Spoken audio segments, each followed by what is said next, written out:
All set. Okay. Good afternoon. This meeting of the California Underground Safety Board is now called to order on Monday, April 13th at 1 o'clock. Secretary, please read the roll. Latoya, Present. Clausen, Present. Jones, Present. Johnson, Present. Simonian, Present. Sorum. Present. Thank you. I would like to begin by acknowledging that we are gathered today on the ancestral homelands of the Cahuilla, Tongva, Luiseño, and Serrano peoples and all of their ancestors and descendants, past, present, and future.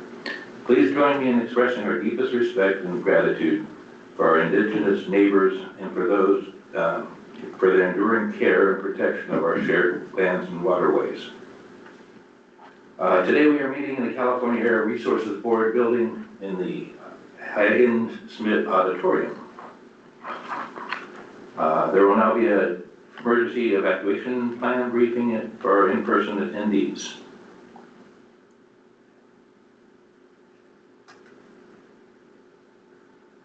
I guess that's me. In the event of an evacuation, proceed out the auditorium doors to the back of the room, walk through the lobby to the exit of the building. We will return to the auditorium and resume the meeting when the emergency is all clear. As we get started today, I want to remind everyone that we are here today because we all play a role in excavation public safety, and that's the board's mission is to improve public and worker safety by facilitating communication and learning among excavators and the operators of the subsurface installations by investigating accidents to determine their causes and by developing solutions to improve safety outcomes. The board strives to be a model regulatory and investigatory board for other states to emulate. Okay, and I'd like to introduce our newest board member, Carlos Bedoya. Thank you, Mr. Chair. And first of all, I want to thank the office of Speaker Rivas for the appointment. Second of all, I want to thank the USB staff, Brittany, for getting me all squared away and giving me leading up to this meeting and setting up all of my accounts and everything and whatnot. And then it's an honor and privilege to sit here among this board today. And hopefully I could bring some of my knowledge in the construction industry to the board. So thank you, Mr. Chair. Well, and we're looking forward to working with you. So thank you, Member Bedoya. The meeting will proceed in the same manner as previous meetings, which will include public participation in person and remotely. We ask everyone to please be aware of crosstalk by ceding the floor as necessary to one another and each taking a turn to comment. We will now review public participation and the public comment procedure.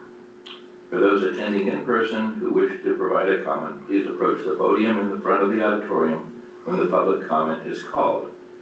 Please provide your name and organization before you comment.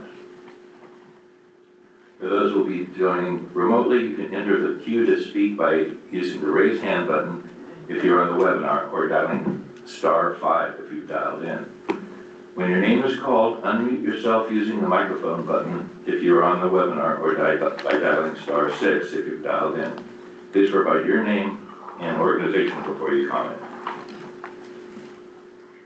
So we will now proceed to public comments on topics within the board's jurisdiction that are not on the agenda today. If you'd like to make a comment, please approach the podium. Please provide your name and organization before you comment.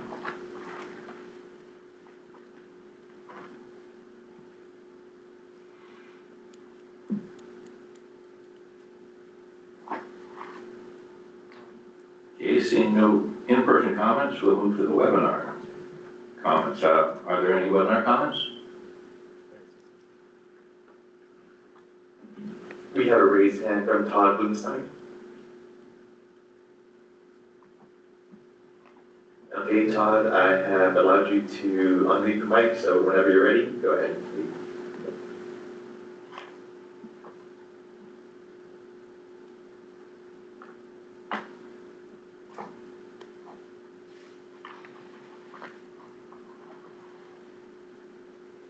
We can't hear you, Mr. Blumenstein. If you could unmute yourself, or hopefully we'll get you here.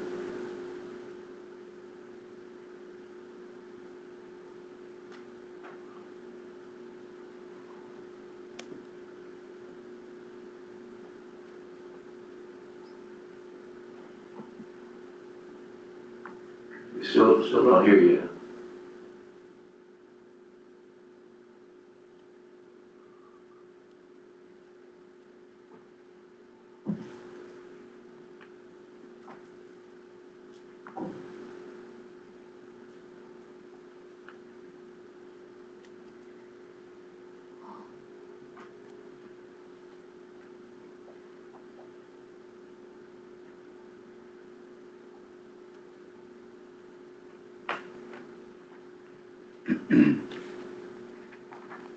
You see anything?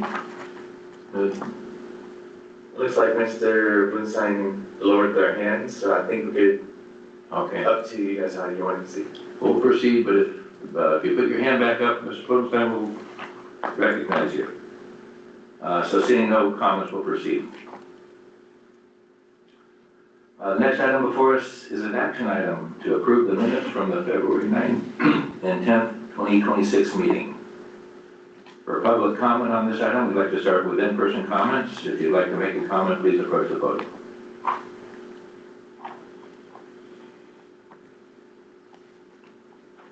Seeing none, any comments from the webinar?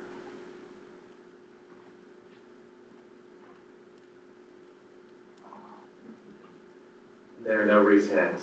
Okay. A draft of the minutes for the February 9, 10, 2026 meeting was distributed to you in your meeting packet for review. Does any board member have a correction to the minutes as distributed? And if you have a correction to the minutes, please state the correction.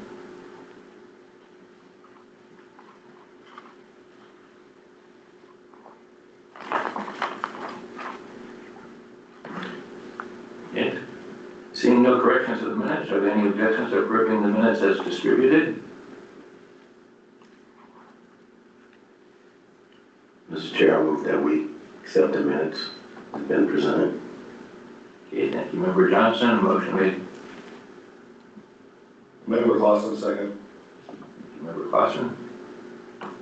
Okay, please vote by stating yes or abstain when your name is called. Secretary, please call the roll. Latoya, So I abstained since I was a part of the meeting, is that correct? Thank you. Clausen, Approve. Johns, Yes. Johnson, Yes.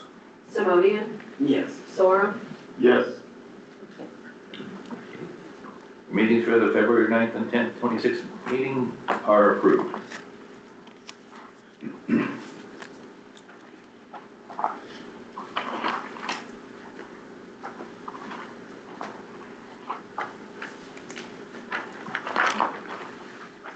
Okay, we're on to item 4. Next item before the board is an action item. This item is a report on board committee membership, and the board will assign members to each committee. And Ms. Hastings, please proceed, yeah. Good afternoon, Chair, members of the board, and stakeholders. I'm pleased to introduce item 4, an action item regarding assigning members to the unmarked and abandoned lines, GIS, legislative, education outreach, ticket process, and potholing and planning and design committees. Board committee membership items are generally brought before the board when a committee vacancy occurred or when staff proposes or the board requests a reorganization of the committees. To provide a brief background, with the departure of Member Munoz in February, vacancies have arisen in the unmarked and abandoned lines, legislative, and GIS committees, all of which currently only have one member. Additionally, with Member Bedoya joining the board in February, assigning him to a committee will provide him an opportunity for active participation. Included in this report is an attachment that provides descriptions of each committee. As of February 10th, the board's committee assignments are as follows: Unmarked and Abandoned Lines, Bill Johns; Geographic Information Systems, Dave Sorum; Legislative, Bill Johns; Education and Outreach, Travis Clausen and Marshall Johnson; Ticket Process, Marshall Johnson and Sean Simonian; Potholing and Planning Design, Travis Clausen and Dave Sorum. While there are vacancies to fill for several committees, today is an opportunity for members to serve on different committees meaning members may request to no longer sit on a committee they are currently serving on, and/or members may request to join a new committee. To maintain compliance with the Bagley-Keene Open Meeting Act, each committee must be limited to a maximum of 2 board members. Staff recommends the board assign 2 members to each committee to maintain continuity and support policy initiatives. Additionally, staff recommends the board consider members' expertise, experience, and interest when making assignments. With that, I will turn it to the chair. Thank you, Ms. Hastings. For public comment on this item, we will start with in-person comments. If you'd like to make a comment, please approach the podium.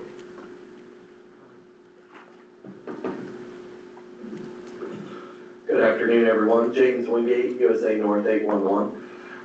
My comment is not specifically about the vacancies, but as you look at the committees in general, I would request that you rethink about the assignments for the ticket process committee, which currently has member Simonian and member Johnson, both of whom are very knowledgeable about ticket processes. However, both bring the lens of the utility operator perspective, and I recommend that someone from an excavator perspective, perhaps member Sorum or member Clausen, be on that committee along with one of the others. So just one thing to think about. Thank you. Thank you, Mr. Wingate.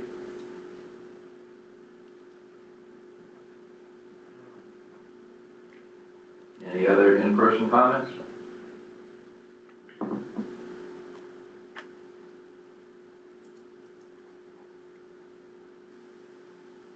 We'll move to webinar comments. Are there any webinar comments?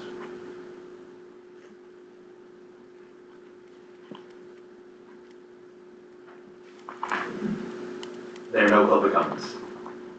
Through the chair, if I may, I don't know if I'm lying here, but I'd like to nominate myself to the unmarked abandoned lines and also to the GIS. Okay, we'll get to you here. Okay. I think so. Okay. No, I would appreciate that. Yeah. We'll take you up on that. But in the meantime, yeah, we go through the Gotcha. thing, so. So no webinar comments. As mentioned, we're looking to fill vacancies, provide members the opportunity to serve on different committees, meaning members may request that to no longer sit on a committee, and/or members may request to join new committees. Please remember that only 2 members are allowed to participate in each committee. We will discuss each committee separately and vote after each of those discussions. So first is the Unmarked and Abandoned Lines Committee. Would any member like to begin discussion?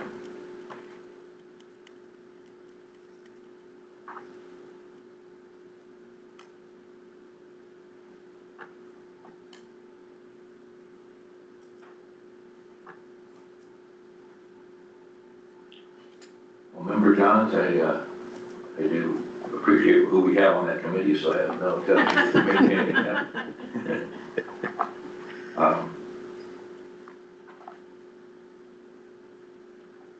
So do we have a motion to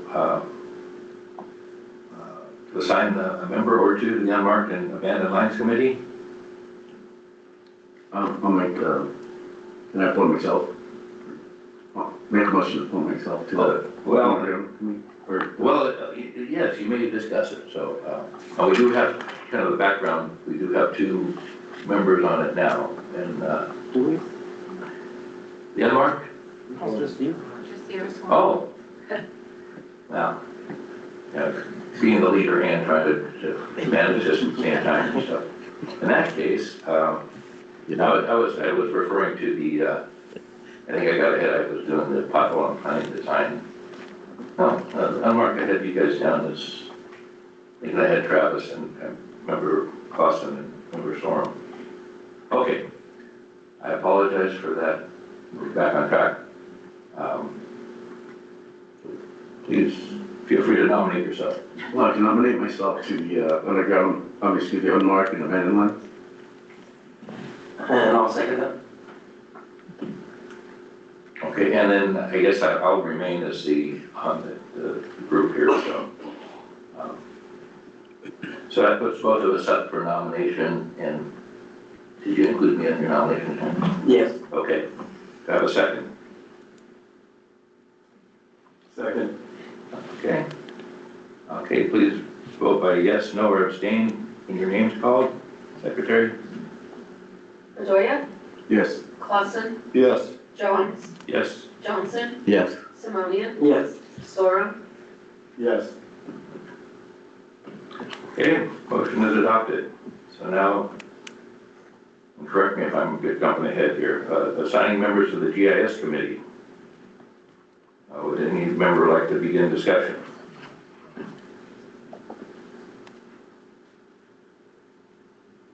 And who do we have nominated so far?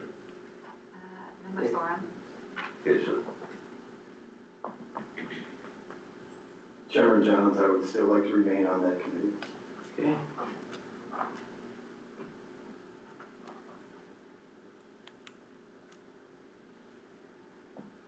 Anybody else?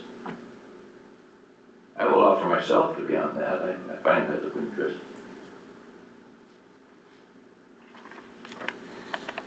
I'll like to nominate myself as well to that committee. Okay. And I will back out my nomination, so we do have two members, motion, Member Sorum and Mr. Bedoya. We have a motion. Yeah, motion that we move forward. I'll second that motion. Second, thank you. Secretary, please call roll. Bedoya, Yes. Clausen, Yes. Johns, Yes. Johnson, Yes. Simonian, Yes. Sora, Yes. Okay, motion is adopted. Next is the legislative committee. Would any member like to begin discussion? And again, I think it was just my name was listed on that. So, Member Simonian, I'd like to join that committee. That makes two. We have entertain a motion to assign Member Sorum, Chairman, I agree with that motion. the second. Member Johnson, I'll second. Please vote by stating yes or no or abstain when your name's called for Member Johns and Mr. Simonian, please. Bedoya, Yes. Clausen, Yes. Johns, Yes. Johnson, Yes. Simonian, Yes. Sora, Yes. Motion is adopted. Assigning members to the Education and Outreach Committee. Would any member like to begin discussion? Member Clausen, I'd definitely like to stay a part of that committee.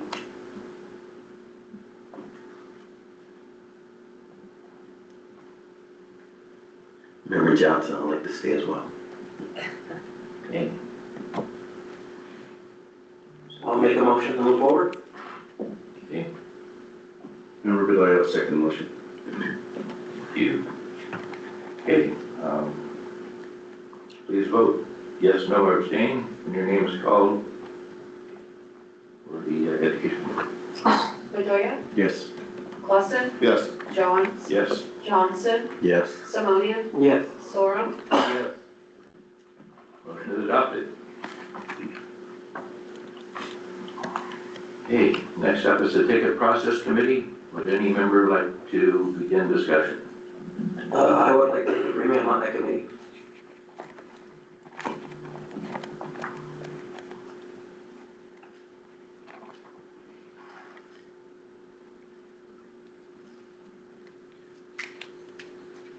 Mr. Chair, is there concern, there on the ticket process? There was some concern from the, concerning an ex-operator and locator. What are your thoughts on that? What's the board's thoughts on on the balance issue of that committee.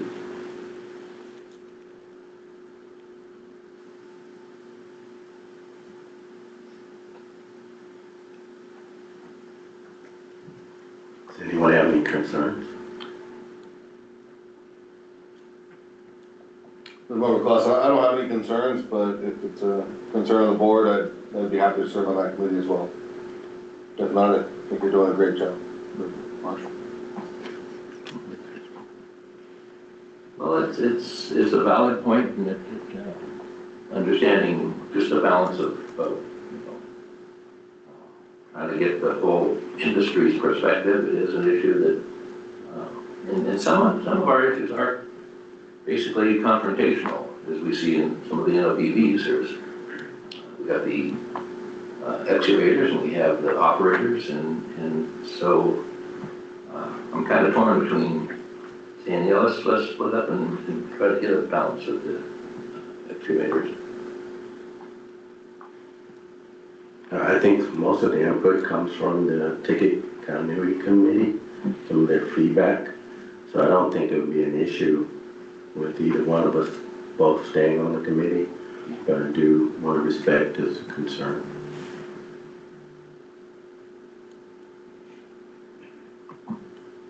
Yeah, and in the same boat, Member Johns. So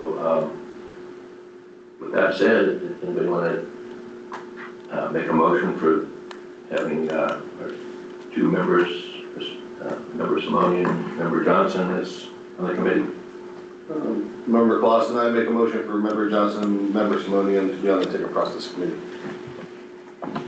Member Bedoya will second that motion. Okay, thank you. So please vote by stating yes, no, or abstain when your name is called. Secretary? Bedoya? Yes. Clausen? Yes. Johns? Yes. Johnson? Yes. Simonian? Yes. Sorum? Yes. Thank you. Motion is adopted. 8. Finally, the potholing and planning and design committee. Would any member like to begin discussion?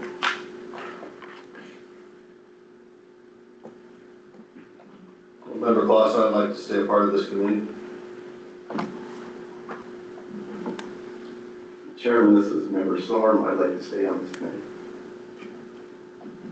And Member Johns, that was what I was talking about earlier when I was on the wrong subject, but I do appreciate what I've seen out of this committee. So do we have a motion? Member Simonian, I motion we move forward. Seconded? Member Clausen, I second.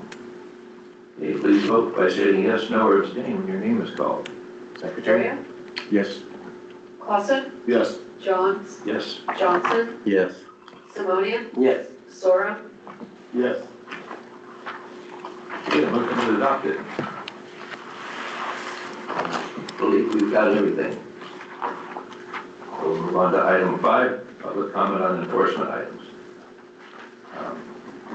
So we proceed to public comment on enforcement items. This is the time to comment on any of the enforcement items. Each speaker needs to identify which enforcement item they are speaking on, and each comment period should not exceed 3 minutes.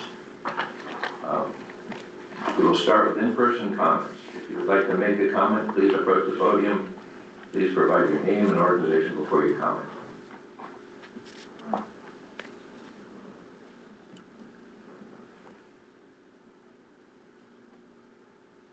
Seeing no in-person, how about webinar hands?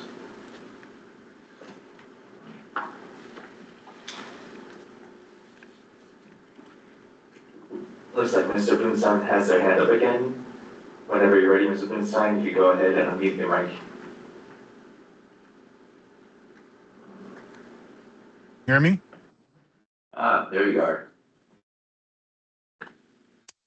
Okay, can you hear me still? Okay, thank you so much. Yes, Sorry we for hear sorry for that. It seems when you register for the teams, it won't let you unmute, even though the person in charge of it unmutes. The box was grayed out for me, so that's something we're gonna have to work on. I had to re-register. Todd Bloomstein, representing the Southern California Contractors Association.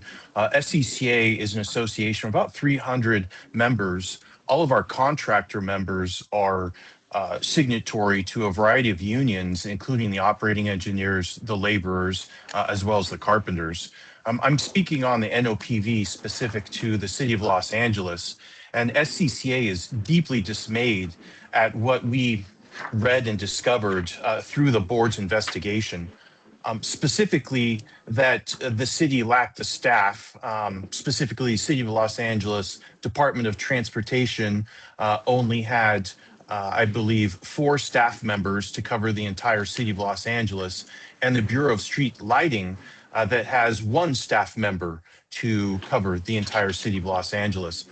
In fact, through the investigation, it was determined that the city takes about 60 to 90 days to respond, not to mark, but to respond to a ticket request.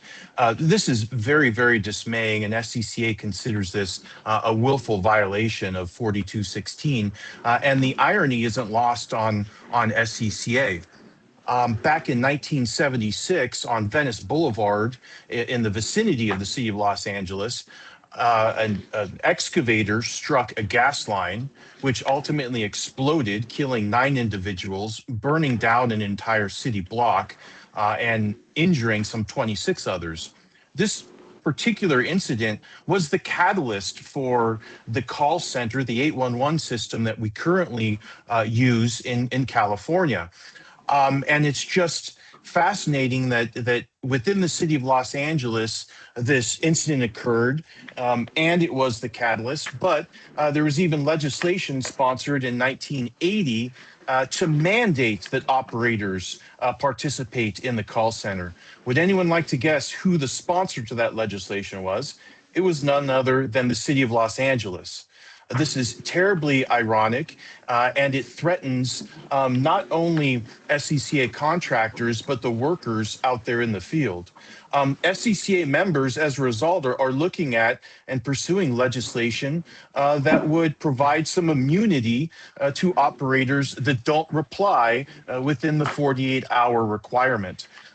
We're also I imagine I'm approaching my 3 minutes, but I'll conclude simply by saying SCCA fully believes that this is a willful violation, that the statute allows for a $50,000 civil penalty assessment on the city. SCCA believes there should be 2 specific charges or 2 specific civil penalties in the $50,000 amount, which would represent a willful violation of 4216. On behalf of SCCA, I thank you for your time, board and members. Thank you, Mr. Wilczek. Any other webinar comment? There are no other raised hands.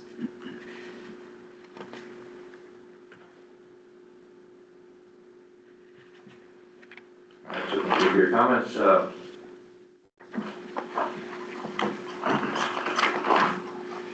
we'll proceed.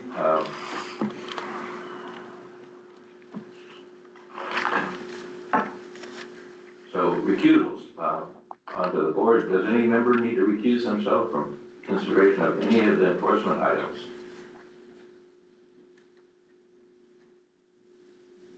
This will be for all enforcement items. So none?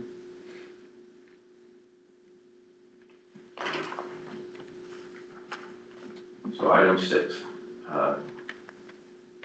Next item before us is an action item, a decision on NOPV to the City of Los Angeles Bureau of Street Lighting Investigation C250850002. Ms. Bonner will provide an overview of the case. Ms. Bonner? The City of Los Angeles Street Lighting Bureau received a locate request for 5 tickets, but did not respond to a locate request and did not submit the required electronic positive responses before the legal start date and time. The violations in front of the board are failure to respond to the locate request and failure to submit an electronic positive response by the legal start date and time. The findings of the investigation are the Dig Alert created 5 tickets for Petrelli Electric Inc. in the area of Pacific Palisades, California, and the surrounding area. After the legal start date and time, The City of Los Angeles Street Lighting Bureau received 999 code for all 5 tickets. The City of Los Angeles City of Los Angeles Street Lighting Bureau stated the reason why they did not provide electronic positive response and field markings by the legal start date and time was due to resource constraints affecting operations. I now return the matter back to the chair. Thank you, Ms. Bonner. So we will now turn to members of the board. We will deliberate each violation separately and decide whether the violation occurred before moving to the next. If we determine that the respondent committed at least one violation, we will then determine what sanctions is appropriate. So violation number 1, discussion. Government Code 4216-3A1A, failure to respond to locate requests from a call center in one of 3 ways before a legal excavation start date in time of April 14, 2025 for ticket A251000813-00A. 1, locate and mark the work area. 2, provide information about the location of subsurface installation. And 3, state that no installations are within the work area. Members who would like to begin deliberation.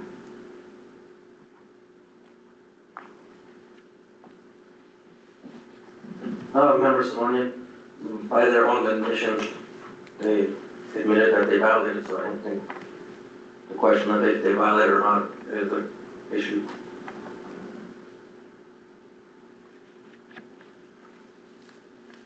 Anyone?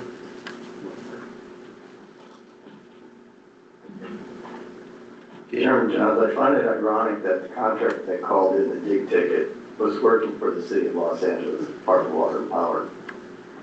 Violations with the street lighting that didn't come out by a specific time. We didn't even go ahead and contact them until September, I believe. And the last ticket was in April of this year. I find it very credulous that they didn't even come out and do anything.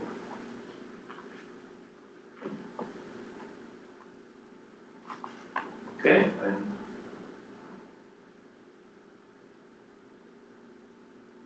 So on violation number 1, I will entertain a motion from the board to take action on the first violation. So do we have a motion?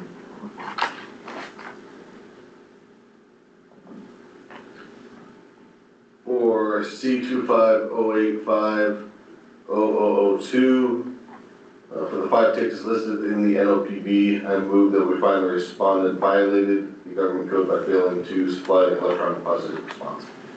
Motion by Member Clausen, a second. Member Storm, second. The secretary, please call roll. Odoria? Yes. Clausen? Yes. Johns? Yes. Johnson? Yes. Simonian? Yes. Sora? Yes. Okay, motion is adopted. Okay, violation number 2, discussion. Government Code 4216.3C1A, failure to provide an electronic positive response before the legal start date and time of April 14, 2025 for ticket A251000813-00A. We're ready to begin deliberation.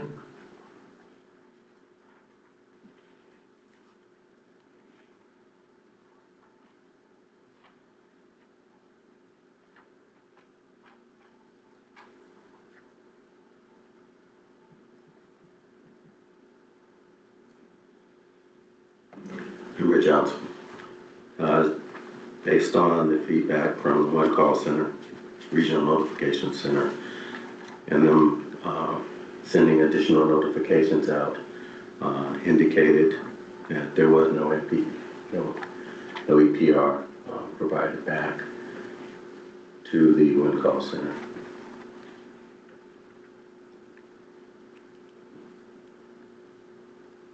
So can we have a motion? That's NOPV.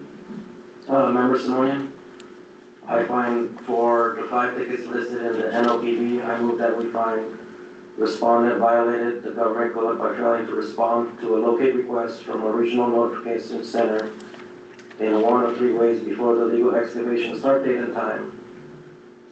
1, locate and mark the work area. 2, provide information about the location of subsurface installation. Or 3, state that no installations are within the work area.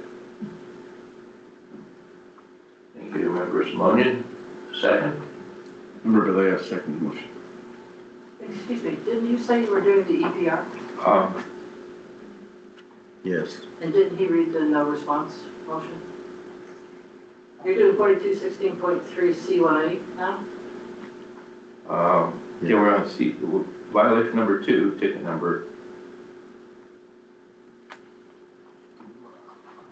So that was, 4216.3A1A. yeah, 42.316 C1A.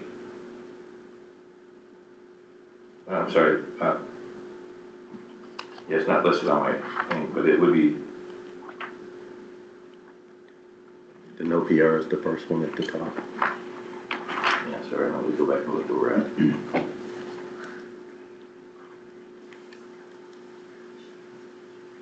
On the sheet, the sheet, so this is the top one.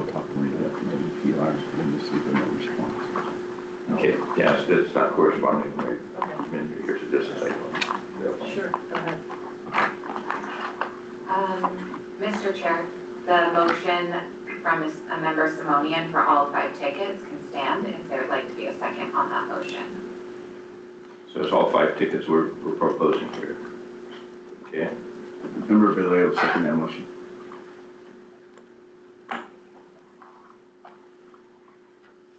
okay, and you, would you mind reading your motion again, just so that you got it squared away? Okay, member Simonian. For 4216.3A1A, no response. Are we doing no EPR? You gotta do them both. Okay, no response and no EPR. No. You have to do them both separately. Okay. You have to do them each, just pick one. You guys talk about the evidence. Okay, Do you agree? so for the no response, for the tickets listed in the NOPV, I move that we find respondent violated the government code by failing to respond to locate requests from a regional notification center in one of 3 ways before the legal excavation start date and time. Number 1, locate and mark the work area. 2, provide information about the location of subsurface installation. Or 3, state that no installations are within the work area. Member Clausen, second. You second on that?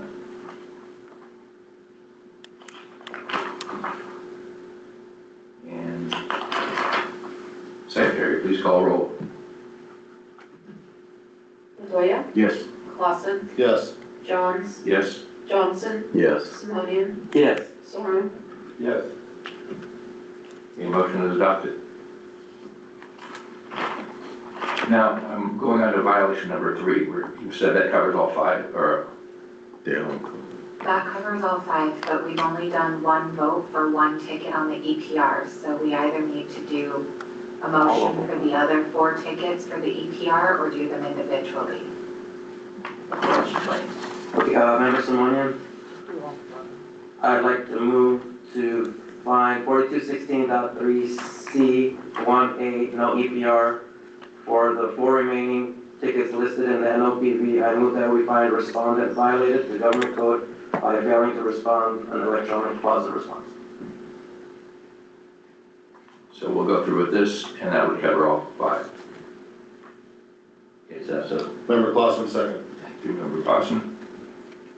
And Secretary, Montoya? Yes. Clausen? Yes. Johns? yes? Johnson? Yes. Simonian? Yes. Sorum? Yes. Okay, the motion is adopted.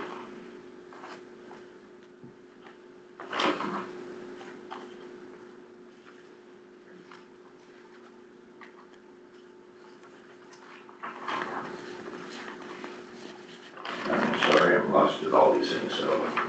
Yeah. Mr. Johns, now we will just move on to the penalty discussion for Okay. item number 6. But I do have, it's listed in my sheet here, violations, yeah, two, each one to an individual, voting it back and forth, and it goes into 6. But we've covered voting for, this will be the 5 that we're covering, and then we'll go on to the 6. Okay, I apologize, but I think I have it now. So now we're going on to the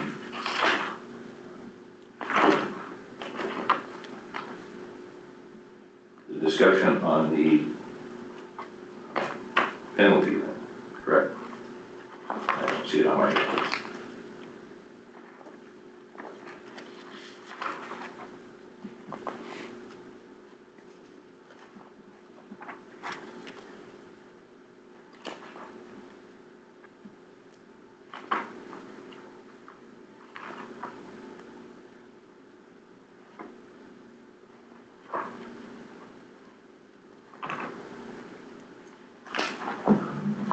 Can I call a short recess right now and just get caught up where I'm at on the papers? I apologize, and we'll take a quick 10-minute break.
Okay, the meeting will be called to order after that break. I thank you all for your patience and, so we are reconvening now after that break. Thank you for your patience with reconciling the NOPV violations with the numbers in my book. So we are now moving into the voting on the violations. We have looking at all the violations as one in one package. I will entertain a motion from the board to take actions on the 10th violation, which is the group that we've all discussed all five.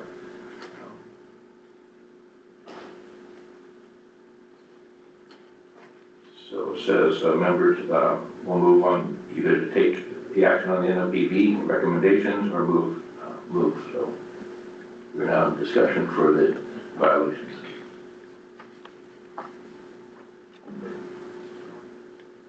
Chairman Johns, this is Chairman, or Board Member Storm. Based on our findings, I move that we recommend the City of Los Angeles City Council Board of Respondent take the board's education course and pay a $2,000 per violation for a total of $20,000.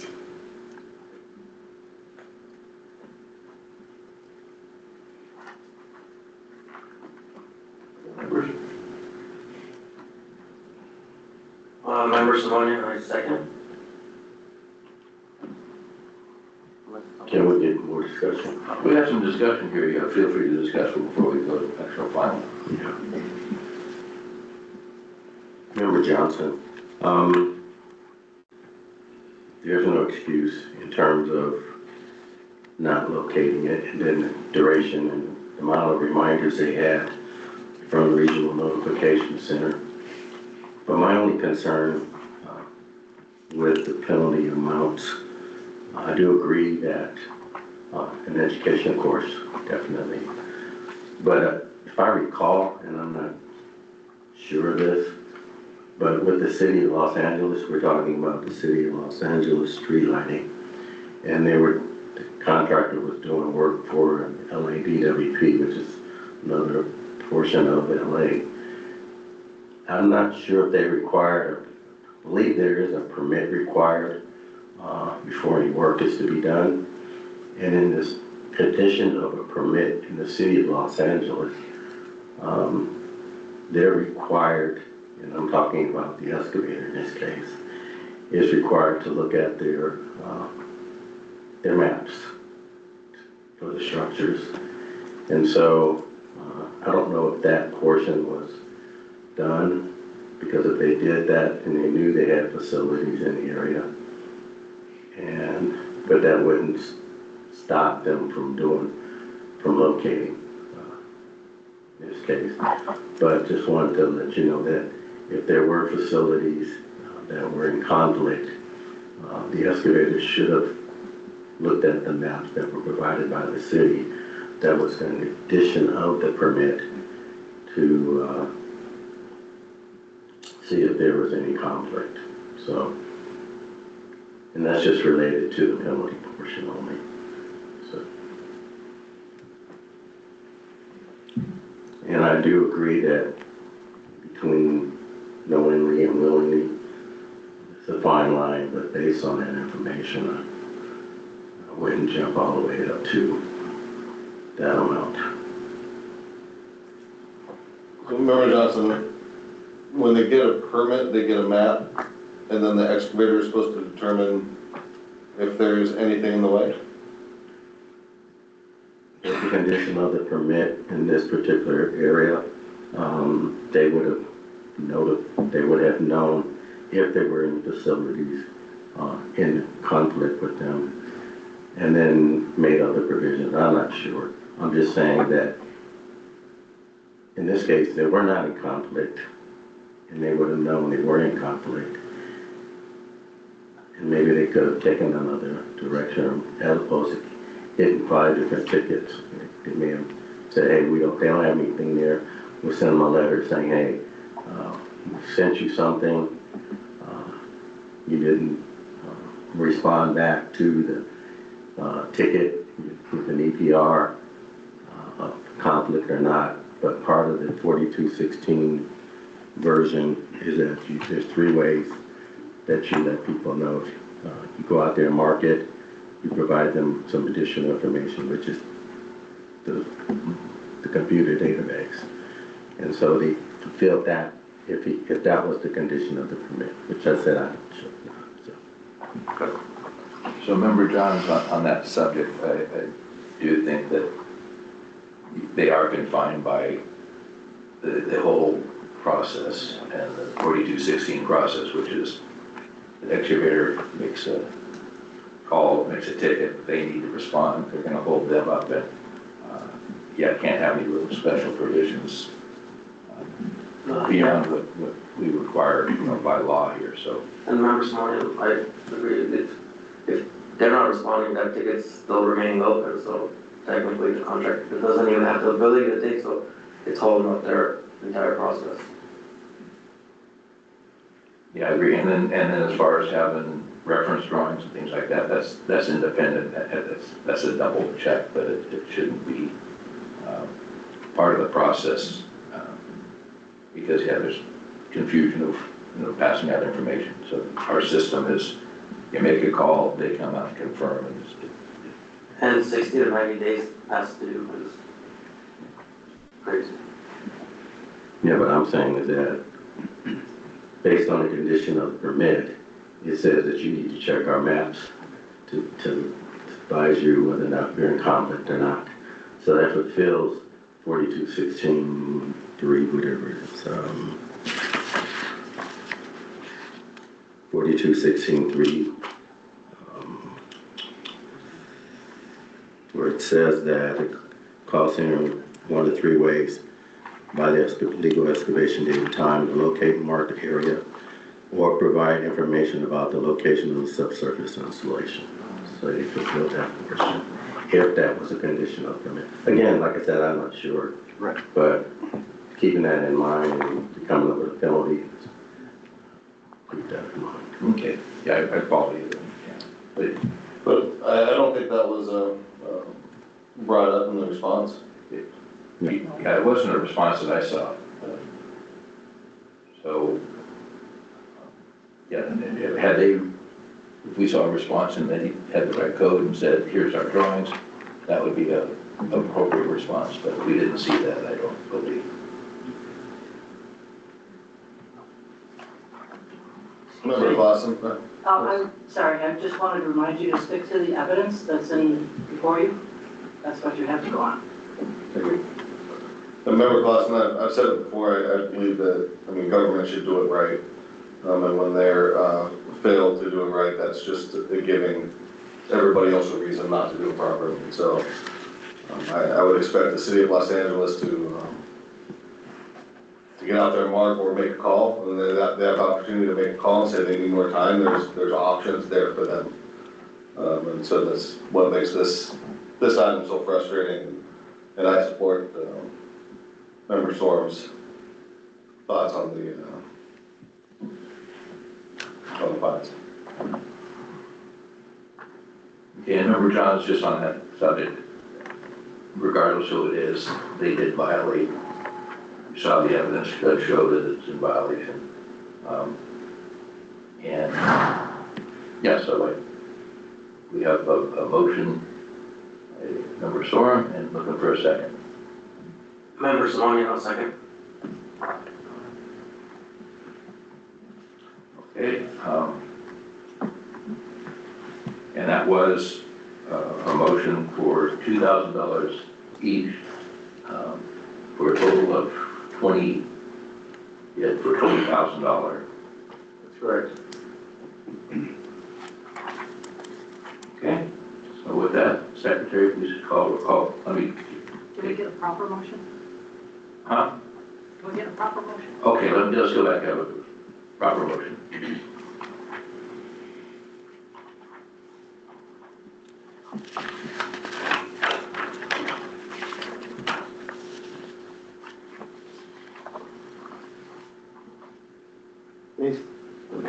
Based on our findings, I move that we recommend the City of Los Angeles City Council, if we're responding to take the board to education court, pay a financial penalty in the amount of $2,000 per violation for a total of $20,000. Member Simone, I'll second. Okay. With that, Secretary, please call roll. Montoya? Yes? Clausen? Yes. Johns? Yes. Johnson? No. Simonian? Yes. Sorum? Yes. Okay, so the motion is adopted.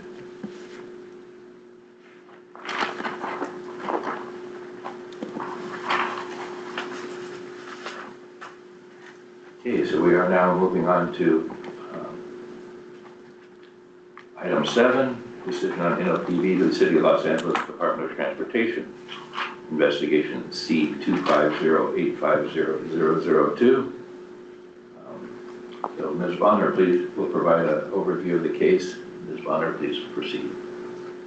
The City of Los Angeles Department of Transportation received a locate request for ticket A250980935-00A, but did not respond to the locate request and did not submit the required electronic positive response before the legal start date and time.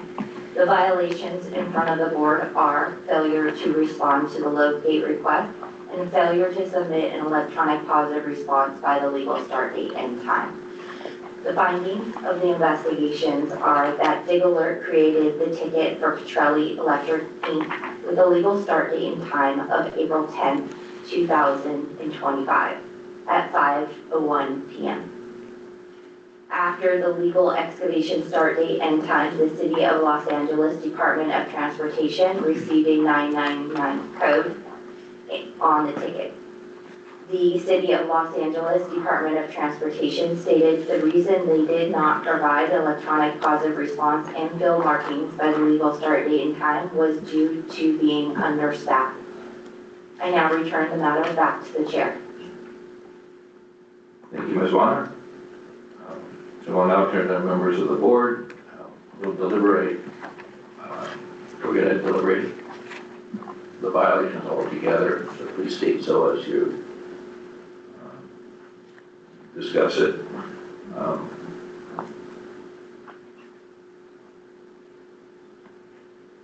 we show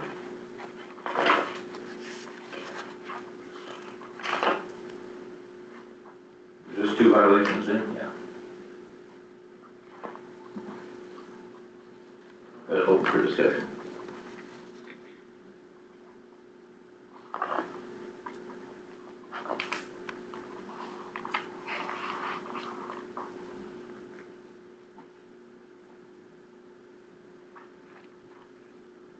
I'll reread it just so we're, Government Code 4216.3A1A, failure, and they failed to respond to a locate request from the Regional Notification Center in one of 3 ways before a legal excavation start date and time on April 10, 2025.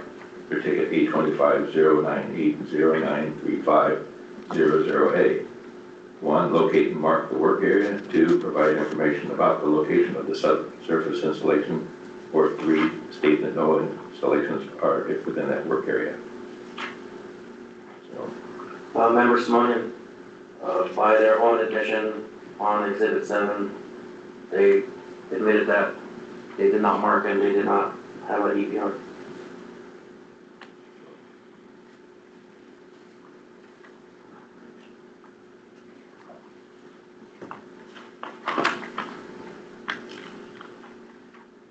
So based on that, for C250850002, 4216.3C1A, and 4216.3A1A, I move that we find respondent violated government code by failing to supply an electronic positive response. And I find that we find respondent violated government code by failing to respond to a locate request from a regional notification center in one of 3 ways: before the legal excavation start date and time, 1, locate and mark the work area. 2, provide information about the location of subsurface installation. Or 3, state there's no installations are within the work area. Thank you, Member Simonian. So that did cover violations 1 and 2. So in reverse order, but that is what he's proposed. So looking for a second. Member Blair, second motion. Objection. I like different motions for different violations. Okay. If you've got one, like 5 tickets for the same violation, you can combine all those and it's the same evidence, Okay. but otherwise keep them separate. Okay, so let's stick with violation number 1. This will be for 4216.3A1A. Back to you, Mr. Okay, so for 4216.3A1A, no response.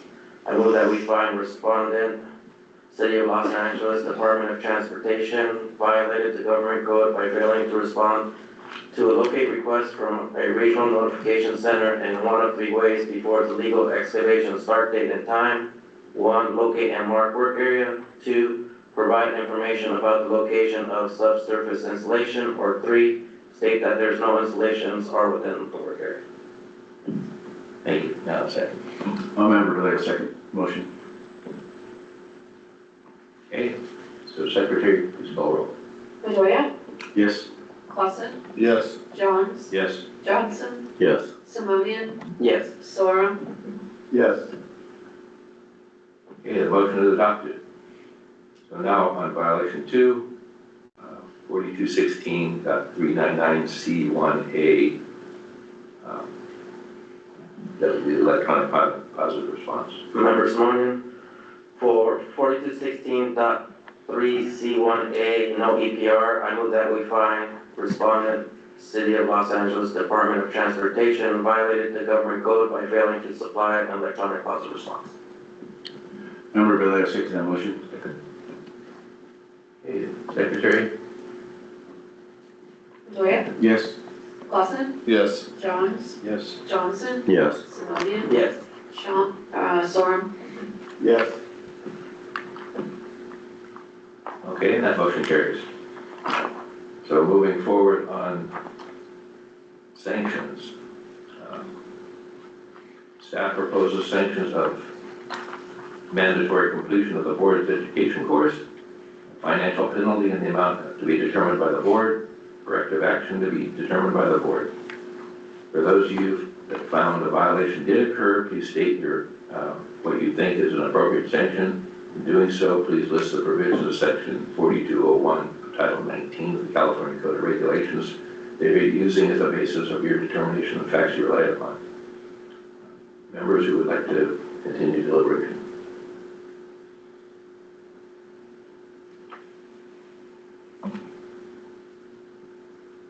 You know, John, my concern on the sanction portion, penalty, is I do know that, in this case, Big Alert, I'm not sure about USA North, there is a portion in the ticket that asks, and it was mentioned in the investigation, or in reply back, that if you're working in the street or sidewalk, no or yes. And the reason for that is to cut back on the volume workload and tickets that, for folks that don't have a whole lot of staff, it kind of easily gets those tickets cleared and they can move on and do the work that's necessary out there. And so, in this case, the work was not being done on the sidewalk, and in the street it was being done on the other side of the sidewalk, which in this case, I don't know if it's insinuated or not, but they may have been able to clear the ticket through their system and not have to dispatch on these tickets and saving workload volumes that they had, and the issues they have with staffing. So just wanted to bring that up.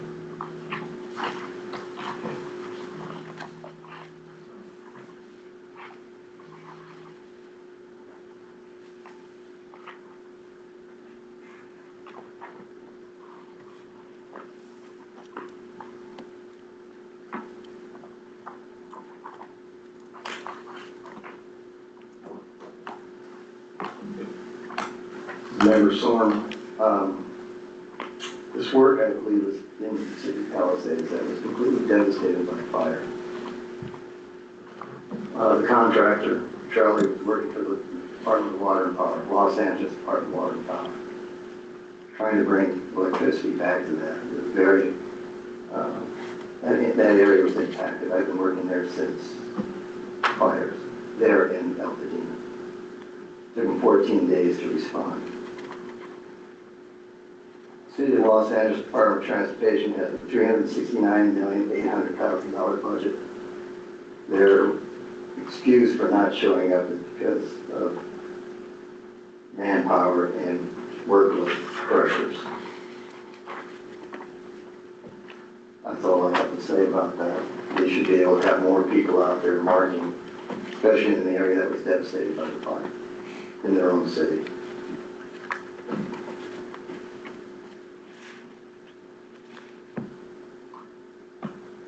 Member Johns, just looking at the facts, they violated it.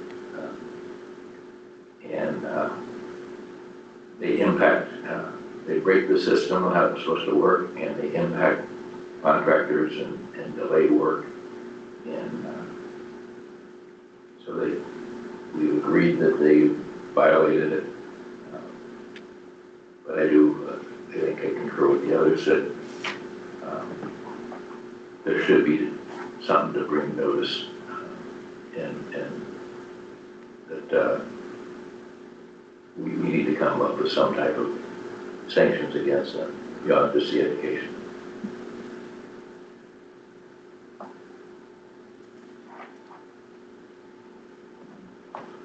Member class, I would throw out $1,000 per violation as a sanction.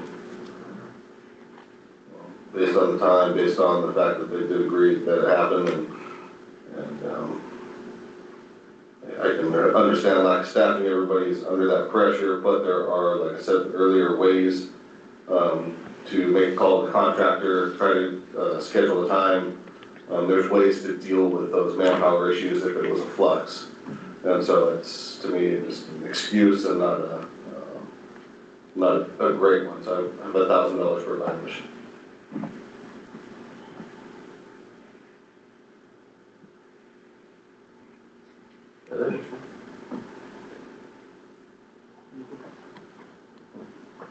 So with that, no other discussion, then He has to make a complete.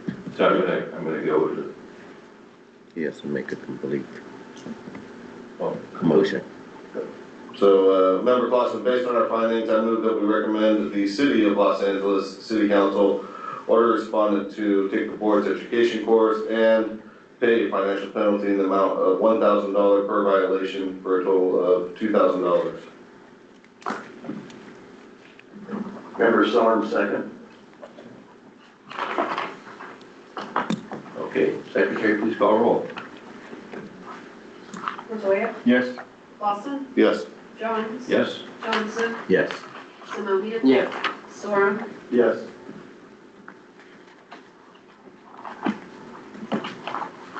Okay.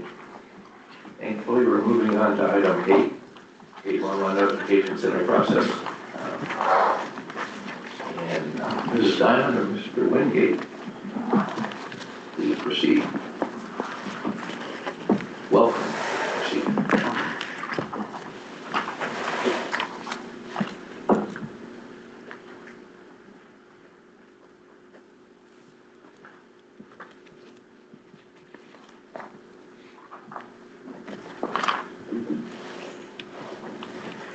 Thank you, Chairman Johns, and thank you, Board. We're going to kind of do a little tag team here. Since I'm old, I'm doing the history. The Ticket Continuity Committee, the original purpose was to make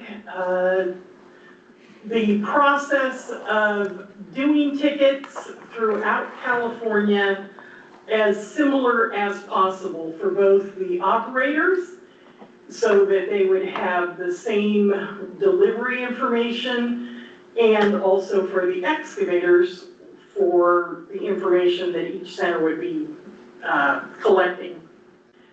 As the packets provided show, it was created in the 1990s as a joint committee by the boards from both Diggler and USA North 811. We meet as needed. It consists of board members from both USA North and Diggler, as well as senior staff. We make recommendations to our board of directors, and then the board either approves policy changes or doesn't. Some of our early work included sharing a phone number throughout the state. This was long before 811 was even considered. And based on where you were calling from, it would route it to the correct notification center. We have also explored possibilities of backing each other up, meaning if Southern California had an earthquake that wiped us out, USA North would be able to take our tickets. That was something that we looked at long before we even shared a system, computer system, not that we do anymore, but that was something that this TCC committee looked at. The TCC committee has come up with the electronic positive response codes. We standardized ticket types in 2018, and we also standardized ticket sizes.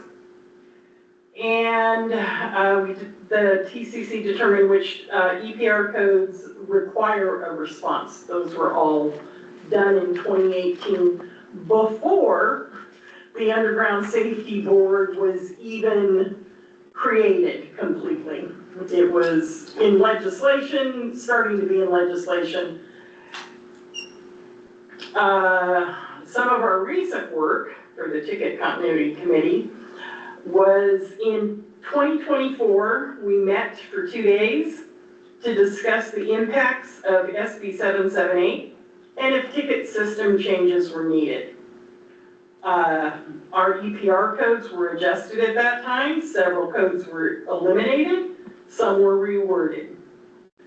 We agreed upon the concept of member select for no response tickets, meaning instead of everybody getting a copy of that ABC operator did not respond and the other 5 members on the ticket getting a copy, just ABC would get it. We also agreed upon the concept of an auto no response to be sent by the ticket system. Those went into effect at Diggler in January of 2025. The TCC committee met the following October in 2025 to discuss the impacts of SB 254. We evaluated the success of the auto no response and member select. We agreed upon the concept of discontinuing plain text delivery types. That's hopefully to reduce the amount of time we need to, if we do a format change on our tickets. We recognize the differences in implementation timeframes due to different ticket system providers. And we also determined that the centers will not always handle everything exactly the same way, which was something because each center is run by different boards.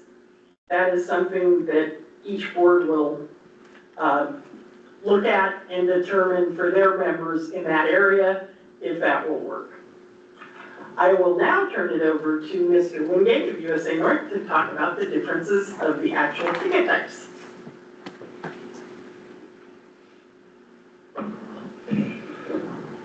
Good afternoon, everyone. James Wingate from USA North 811. Can I go back a couple slides to the beginning? I just want to refresh your memory, and also for the benefit of member Bedoya, who's new. At our last meeting, we had a request from member Simonian to talk about situations when tickets are not handled exactly the same by Diggler and USA North. And I just want to, the history is important because we've been separate centers from the very beginning, right? USA North was founded in 1975, Data Alert 1976. You can see on the map, these are the counties that the two centers cover. It's been that way since the beginning. The two boards chose to remain separate, and as Ms. Diamond mentioned, we've looked at possibilities technologically about to help each other, because we recognize that California is a high-risk state for earthquakes and wildfires and all kinds of things, right? So that's kind of the background. But before I just get into the nitty-gritty of the tickets, I want you to appreciate how the technology has changed. Remember, when this started in 1975, we were using Thomas Brothers guidebooks, right? You guys all remember those? On page 7, grid number A3 is where the digging is going to take place. And that's how the excavator would tell us. And we would send the ticket to all the utility operators in grid A3, which could be many city blocks worth, right? They were enormous. And over time, we've been able to chisel down that precision so that we don't have so much over notification or what results in noise in the system. And so when I use a couple terms that Ms. Diamond described previously, and I'll do that here in a second. Can you go forward now 2 slides, please? Yeah, thank you. Then it'll make sense. But at the beginning, if an excavator called us and said, hey, I've got a ticket, but I'm out here ready to dig and I see a phone box, well, a green box, and I don't know what it is, and there are no stickers on it and no marks around it, so have them come back out. Well, who do you want to come back out? The excavator doesn't know, we don't know, so we send it to everybody just in case, right? So that has been the prevailing theory for decades, is that I would rather get a complaint from a utility operator saying, you sent me too many tickets than not enough, right? If we said, well, we only know that these utilities have green boxes, the other ones have different color boxes, so we're not going to send it to them. We don't want that burden being on our call center agents, right, to try to determine who needs to get a ticket, who doesn't. So over the years, we've had a philosophy that we would always send the ticket to every utility operator that got the original ticket. Well, times are changing and the tech is getting better, and so now we're introducing this concept called member select, in which the excavator, if he knows that he only needs fresh marks from Wingate Water Company, he can say, I only want Wingate Water Company to come back out and provide fresh marks. The other marks are still good. So that's the concept of member select, is that we would deliver the ticket per the excavator's request to only the utility operators that he requested. Now that can't be done on a new ticket, that's going to everybody, but for follow-up actions, certain types of actions that those utility operators can be specified. We're always going to default to send it to everyone, just in case.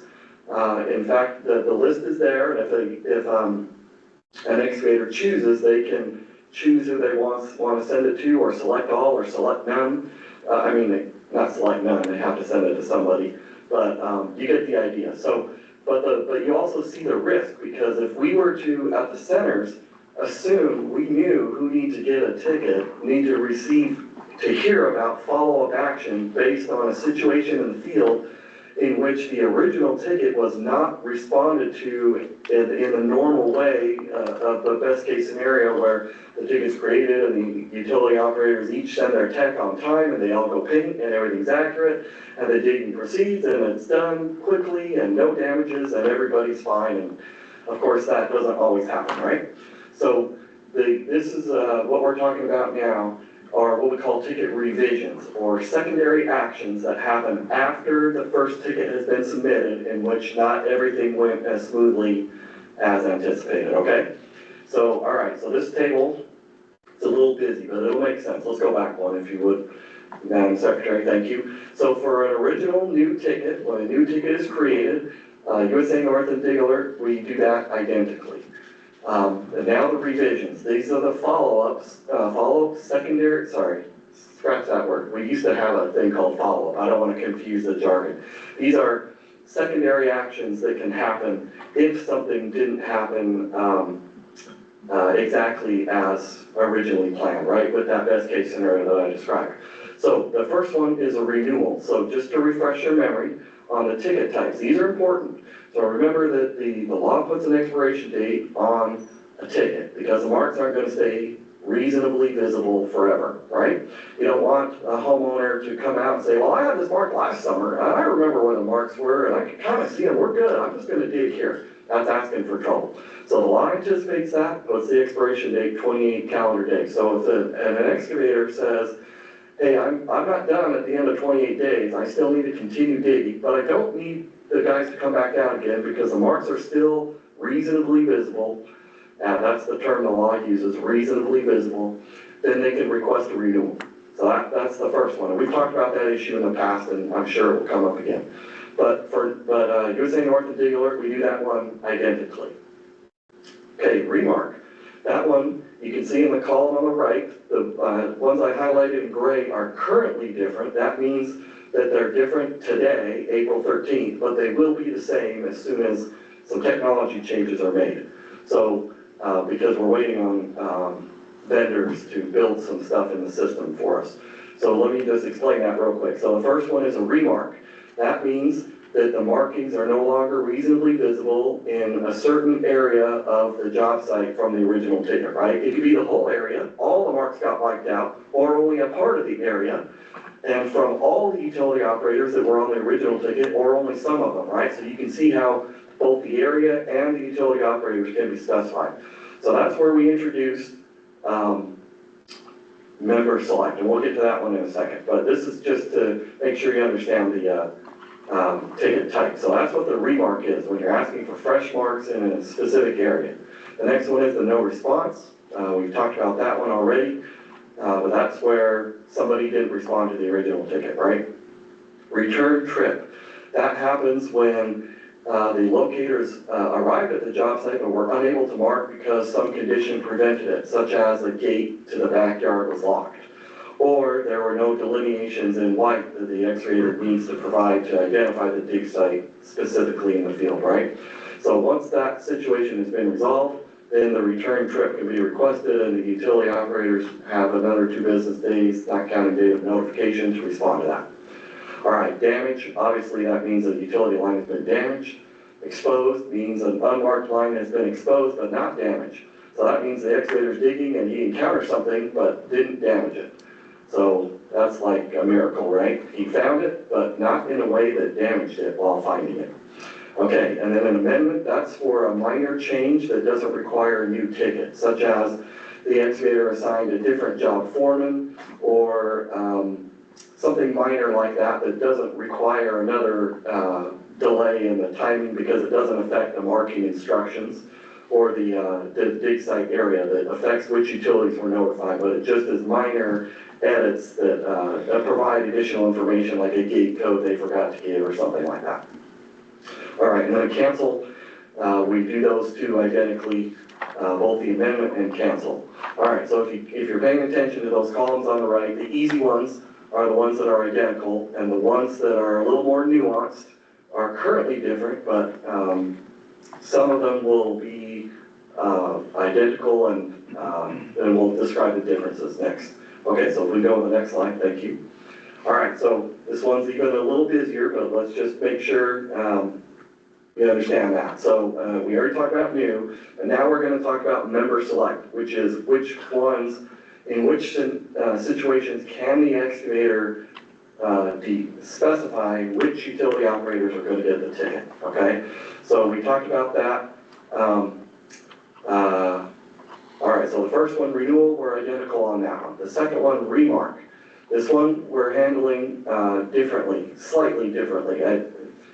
Well, you decide if it's slight or not. Okay, so Dig Alert, they send a renewal to all members and then send a remark to the members that the utility operator specified. Now the renewal, the reason for sending the renewal, so then the other operators know that they're still continuing working, right? Because obviously if they're requesting fresh marks, then they're not done working yet, otherwise they wouldn't need the fresh marks. So that's why they send the renewal that way. USA North, we've opted to not send the renewal, at least not at this time, and for now, we just send the remark to the utilities as requested by the excavator. Okay, the next one on the no response. You may recall that in previous discussions, previous meetings, we talked about the concept of what we call an auto no response, which was meant to, when electronic positive response came in, at first it was voluntary. We built the system before it became mandatory, right? And Ms. Diamond talked about the history about designing those codes, and then eventually it became mandatory. Part of this board was heavily involved in that, and it all took effect in 2021. Some people got an extension to get longer, but basically, electronic positive response has been mandatory since 2021. So it's been a while now, right? I got the year right, Ann? Is that something right? Okay. I have to check her, she knows. But it's been a while since EPR has been around.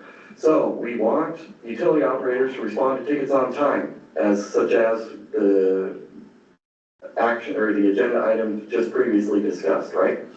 Okay, so what if a member doesn't? Well, there could be a number of reasons, but one might be that they just didn't realize that ticket fell through the cracks, or the Locator Bob thought that Locator Joe was going to do it and vice versa, and maybe they got mixed up, so they just need a reminder. So we decided, the Ticket Continuity Committee determined that, hey, we're going to send an auto no response when the legal date time is reached, to basically say, hey, utilities, don't forget this ticket is due now. You will respond to it ASAP, please. And so we've chosen to handle this one differently. So Dig Alert, you can read in that column on the left, an auto no response is sent at the legal start date and time to members that have not posted an EPR response. If they have posted an EPR response, then they don't need the auto no response, right? Because they have responded. And then an additional auto no response will be sent every 2 working days until until a member responds or the ticket expires. So it's saying, you didn't respond to this ticket. If they still don't respond again, another 2 days later, they're going to get again 2 days after that. So that hopefully drives them to say, why are you guys nagging me about this ticket? Well, if you would respond to this ticket, then we'll stop nagging you about that post to response. And it's done great awareness in terms of getting utility operators to update their contact information and things like that, because and getting them to learn about EPR and that's required. So that's been a great help to us, the auto no response. Dig Alert had that built first from a technology perspective, so they put that in at the beginning of 2025. USA North, we didn't have it built yet, so we didn't start until January 2026. But we saw that it was so successful at Dig Alert that their ticket volume doubled because there were so many auto no responses. We thought, uh-oh, do we really want that many no responses? So our board of directors decided we're only going to send auto no response one time. And if they don't respond to it, then the excavator, it's on them to tell us if they still, if they want to initiate a no response, like they have for the past 50 years. That they call up and say, hey, I'm ready to dig, and I see this green box with no markings here. But it's on the excavator to report that. So that's what we opted to do. Okay, so that's no response. All right, next one, return trip. So the next 3, you'll notice that the column on the far right says will be identical. So this just means that Dig Alert's board and USA North's board have agreed to do this the exact same way, but right now it's Dig Alert's turn to wait for technology. So they're waiting on their vendor to approve the member select for return trip, for damage, and for exposed. So those will all be the same once that fix is in, and so I don't think there'll be any questions about that. Then amendment and cancel, as already discussed, those are identical already. So really the 2 that we've agreed to disagree on, or maybe that makes it sound like it's a conflict, but each board, the Dig Alert board does what's best for Dig Alert. USA North's board does what's best for USA North. And the 2 boards have chosen to handle those top 2 a little differently for now.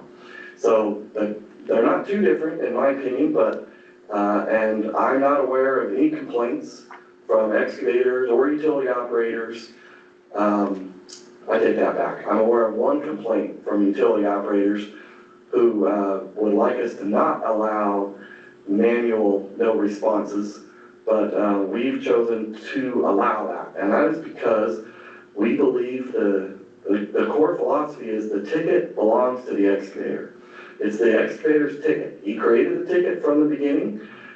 He's the one saying, hey, I'm doing this digging. I want utilities, here's where I'm gonna do it. Could utility operators please come and mark?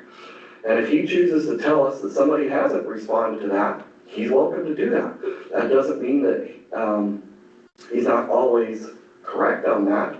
There are some times when a utility operator will say to us, we already responded to that ticket in a certain way, but we believe the ticket belongs to the excavator. And so if he wants to report that something isn't marked, regardless of how a utility operator posted a response, we believe that it's the excavator's prerogative to be able to report that. We transmit it to the utilities and then the members, and they can decide how they want to handle that. All right, I think that's the last slide, is that right? Okay. I assume you have questions for us, yes? Yeah, I do. Member Simonian. So, like you said, most of them are pretty much close enough to make it work, but as you know, I have an issue with no response. If a utility operator says, for instance, no access, closes out. Excuse me, I'm sorry. Can we go to public comment before we go to board comment? Yeah, Thank you. Mark just brought that up, so, Mr. Wingate's complete, so we're in the question time. So first, public comments. If you have a public comment, please come forward.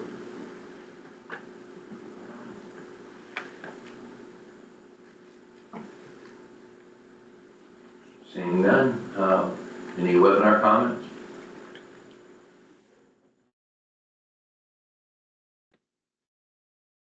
There are no public comments. Okay, so now, would any member like to begin discussion? And Yeah, Member Simonian. Simonian, please proceed. So for the manual no response by the excavator. So let's say a utility operator goes on site and closes the ticket out as no access with a photo or documentation. However, if the contractor could call in and say no response, now they're supervening the system because that's an emergency ticket now. The no response comes in as an emergency ticket, which we have to, or utilities have to respond to in 2 hours. Instead of saying, now the gate's unlocked, or now you have access, and having to wait the 2 days, contractors are just saying no response for no delineations, whatever the case is. So I feel that it's not fair for the operator to have to go back in an emergency situation when they have done their due diligence and closed out the ticket on their end.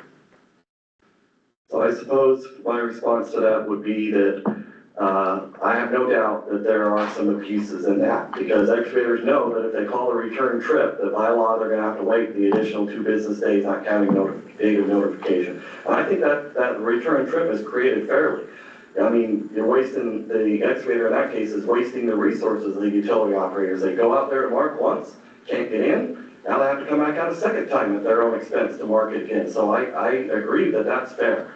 So if we have an excavator who is claiming that nobody responded when they really did, then I see your point and agree that that's not right. However, I don't agree with taking away the excavator's right to state what they think, because I think the vast majority of no responses are truly no responses. And I think the numbers show that is that even just, well, I think if you get any excavator up here and you ask them what percentage of their tickets are marked on time, you're not gonna find a single excavator who says 100% of their tickets are marked on time, or even close to that.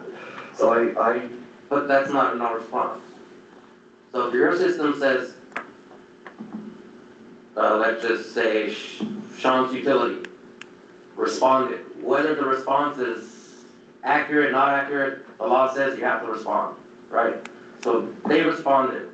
If I'm Joe's Construction and I'm calling the regional notification center and I'm saying Sean's utility didn't respond, but you're looking on the screen and you're seeing they did respond, whatever the response was, that ticket is no longer eligible to be a no response. They could pick renewal ticket, they could pick a remark ticket, they could pick any of the ones that, in my opinion, they shouldn't be able to pick no response because factually it was responded to. So, okay, I'm going to ask Robin to pay attention closely on this part.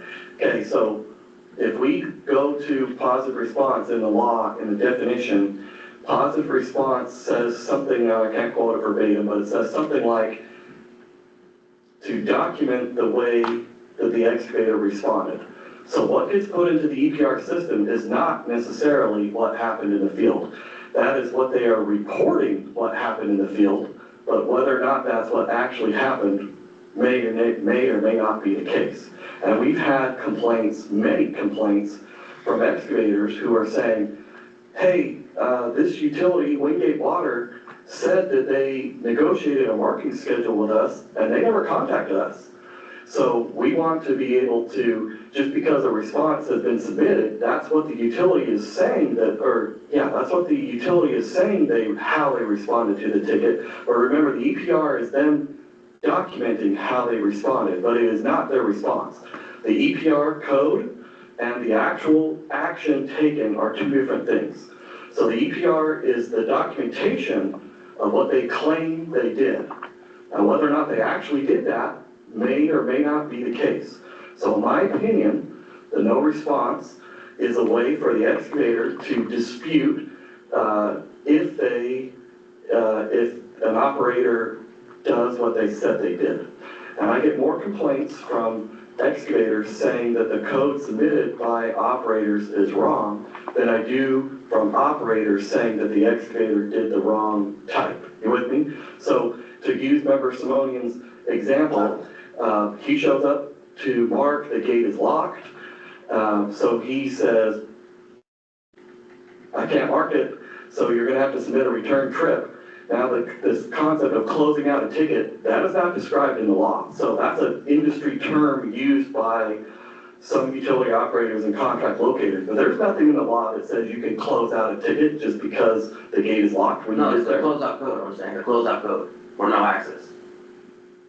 Okay, well, you can say no access. Yeah, it's a But that doesn't I'm talking mean that about the ticket is resolved. Yeah, it does, it closes No, the it ticket. doesn't. That And the just means system, I cannot mark at this time. The and utility, it's the out of the excavator can, system, now the ball's in the excavator's court. right? So once they give access, or the utility operator to go back out and mark. But the ticket is still active, potentially, It's assuming active it's for reading the 28 legal days, date. yeah. Right. So I guess I'm objecting to the term closing out a ticket. Well, you're closing it out of the utility operator's bucket. Yeah, in the utility operator's way, how they choose to manage their own tickets, they can do what they want, but the ticket is still live and active as far as the official system of record, which belongs to the regional notification centers. So that excavator is the one who can take action on it. We don't touch that ticket in terms of not allowing the excavator to take action because it's his ticket. He requested it from the beginning, it's his record, and so forth, so. But he's stating no response. Right. But it was responded to. How do we know that? We know that you said it was responded Well, to. they're saying no response, it's an assumption on the call centers that it wasn't responded to. The only thing you guys have to go on is the facts, and the facts should be on the screen that said it was responded to. Well, So the fact taking the is that the assumption that response was submitted. Yeah, so it's taking the assumption that the contractor, that the utility operator is forging the closeout code rather than going off of the facts of what's on the screen of an actual closeout code was submitted and a part was submitted doesn't make sense to me. Okay, well, yeah, so Member Johns, I think this is some good information for the ticket process committee and taking it to that level with some of these issues, so, but any other board members have any comments or anything on the process? I did find it enlightening to learn some of this. Member Johnson. Mr. Wingate, in terms of timelines on the currently different processes, do you have a timeline on those yet? Do you mean when the technology changes? Well, that's Ms. Diamond, I'll have to answer that one, I don't know.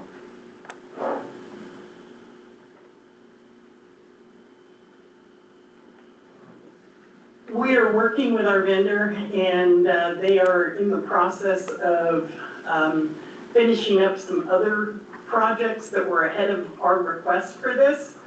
So hopefully, fingers crossed, by the end of the year.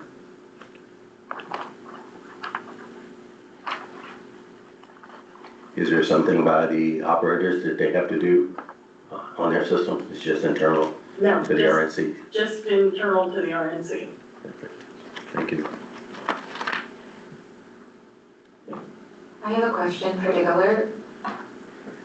If an excavator needs to report that there is no response to their ticket, how would they do that? Through an amendment or a return trip ticket. Thank you.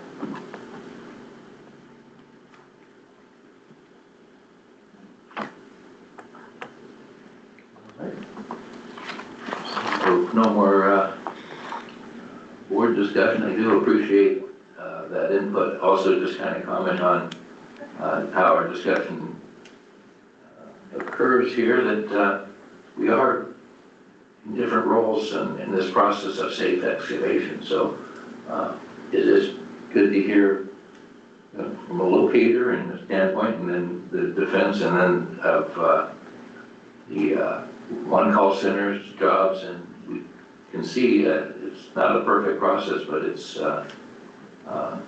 there's room for improvement. But yeah, the system seems to be working, and so I appreciate you guys explaining it to us, and like I say, leave it up to the ticket process committee to identify and improve things. So I think that's it for discussion on that item. We are at my official break time here. We took an earlier one, but I'd like to take a 10-minute break right now, and no objections. So we're going to be in recess for 10 minutes.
Okay, meeting is back in session. Our next item before the board is an information item on planning and design information exchange update. Or, I'm sorry, Correct. Mr. Chair, we're on item number 9. oh. Thank you.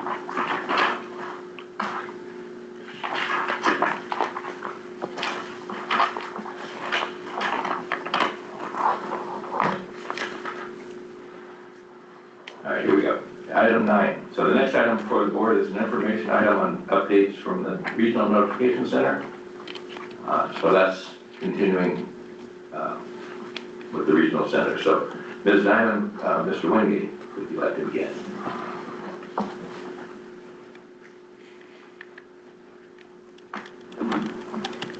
Thank you, Mr. Chair and board members. All right, I'm just going to highlight a few things on the metrics highlights. For Dig Alert, on the ticket volume in parentheses, that is our auto no responses that were generated. We do not do manual no responses anymore. Last year we did both. Dig Alert compared to 2025, we're down 18.6% in tickets.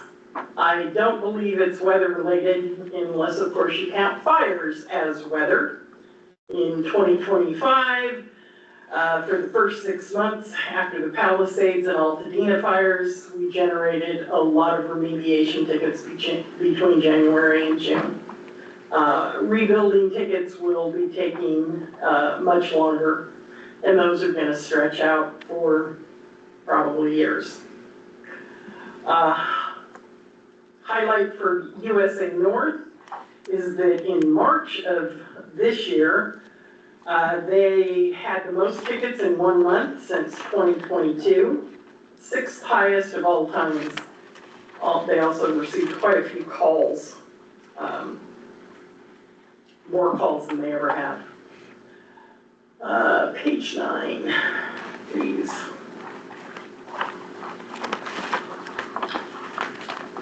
88% of the tickets for Dig Alert are processed online, and I believe 90% for USA North. So we're pretty much at about the range we want it to be. As I just mentioned, USA North in March, they had over 19,000 calls. They had 3 damage prevention specialists out on leave and 4 new in training. So their average speed of answer suffered, and I think that's on the next page. Maybe? Yes. Their average speed of answer jumped up significantly between February and March, but again, kind of one of those perfect storms of most calls ever, and down 3 people. And then moving on to the next one, please, Madam Secretary. Yeah, perfect, thank you. Just as a reminder to the board, Dig Alert does not have a way to count our design requests. We provide a subscription service for engineering companies and our members to get the information on which operators are in a specific area and for them to contact them directly. So we have no way to know how many of those design requests are coming in. And that's it for the matrix part.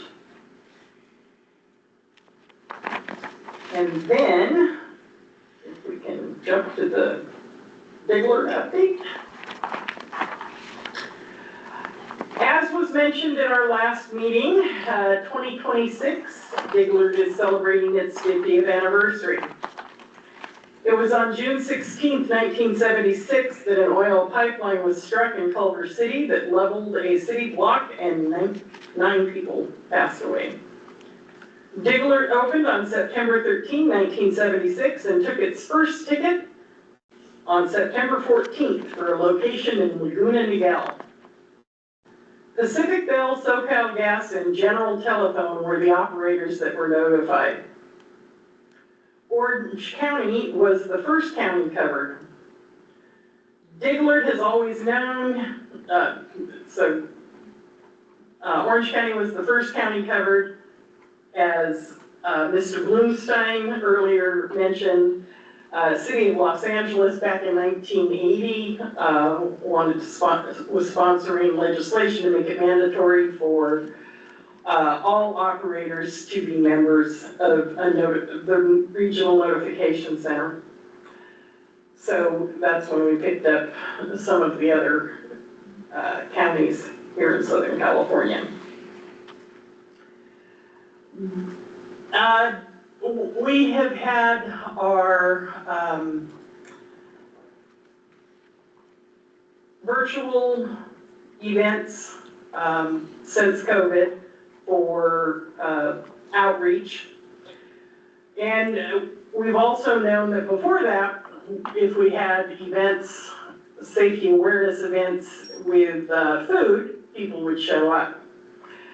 What we did not anticipate was that if you promote on social media that you'll receive a $10 Starbucks gift card, that we would get our largest registration ever for a virtual webinar, as well as the largest number to attend. The only problem with social media is that you can get people from all over the world. And while the message of safety and knowing where underground lines are is universal, I do believe that Nigeria is a bit outside the realm of calling 811 or dig alert. And we did have quite a few, more than half, I would probably say 2/3, were outside of the United States. So that's something we're probably gonna pull back on.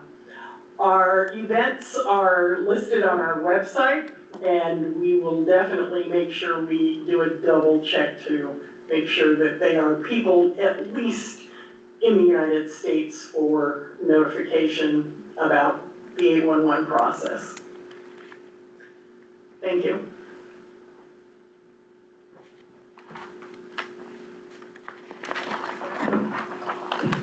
Good afternoon, everyone. James Wingate, USA North 811. Just a couple quick updates for us. We started a newsletter where we're going to attempt to, an e-newsletter, where we're going to talk about helpful tips as a way, it'll go to excavators and utility operators. We call it the scoop. Our marketing and education team is aware of that, or is in charge of that. And a lot of it will just be general awareness, not the very most basic of call before you dig, but if you're an excavator, for example, and you finish one phase of the project, but you're working on the next one, you can create a ticket that will snap to the last one geographically, so you ensure there's no gap in between those. And so just system tips to make sure you create tickets correctly and things like that. So that's something that we launched here in March. On the next slide. I know that in September is when we do our big recap about marketing and education, but our biggest event of the year is held in February every year, and so I don't want to wait that long to brag about this one. This is the World Ag Expo. If you're not familiar with that, it's the largest agricultural trade show in the world. Over 100,000 attendees and over 1,000 exhibitors. Our marketing guys are amazing, and you know, when you have 1,000 vendors and a lot of them have big equipment that catches the eye, how are we going to get people to come to our little booth where we're going to give you stickers and preach to you about call before you dig? So we have gotten creative, and we cornhole where you toss the beanbags. We've taken that to the next level where you shoot the beanbag through an air cannon and try to hit it really far away, and then you get to spin the big wheel, and people love to spin the wheel, and some people can win the fancy hat. And that has gotten us a lot of news coverage. We will get the local news stations will come out and say that, or gets us some good free advertising. So it's a big event, and I just didn't want to wait until September to tell you about that. So that's an aerial view of our booth of people waiting in line to have their turn to do that. So it's good. And then the last one, we had last year for our 50-year anniversary, we had a golf tournament, and we had a bunch of requests to do it again. So we're going to do it again. I can't promise it's going to be every single year, although some people on my staff want it to be every single year for sure. But we'll see how it goes. So the next one is going to be the end of May, Friday, May 29th. You can see we've already got a platinum sponsor, but if anyone's interested in attending both as a golfer or as a sponsor, please let us know. We might make a deal for the Underground Safety Board should they choose to want to participate. So thank you. That's it for me.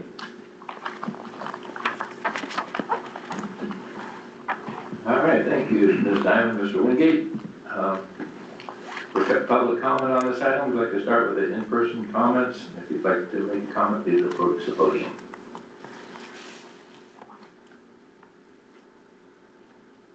And then for those seeing nobody here at the site, we can have those on the webinar if anybody wants to make a comment. Raise hands. There are no raised hands. Okay. So would any member of the board like to discuss this?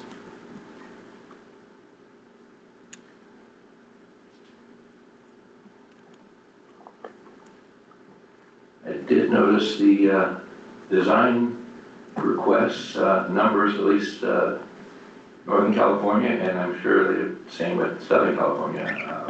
A pretty significant number in the hundreds, so that's a good start, and I think it's definitely in the right direction. So that was good to see, and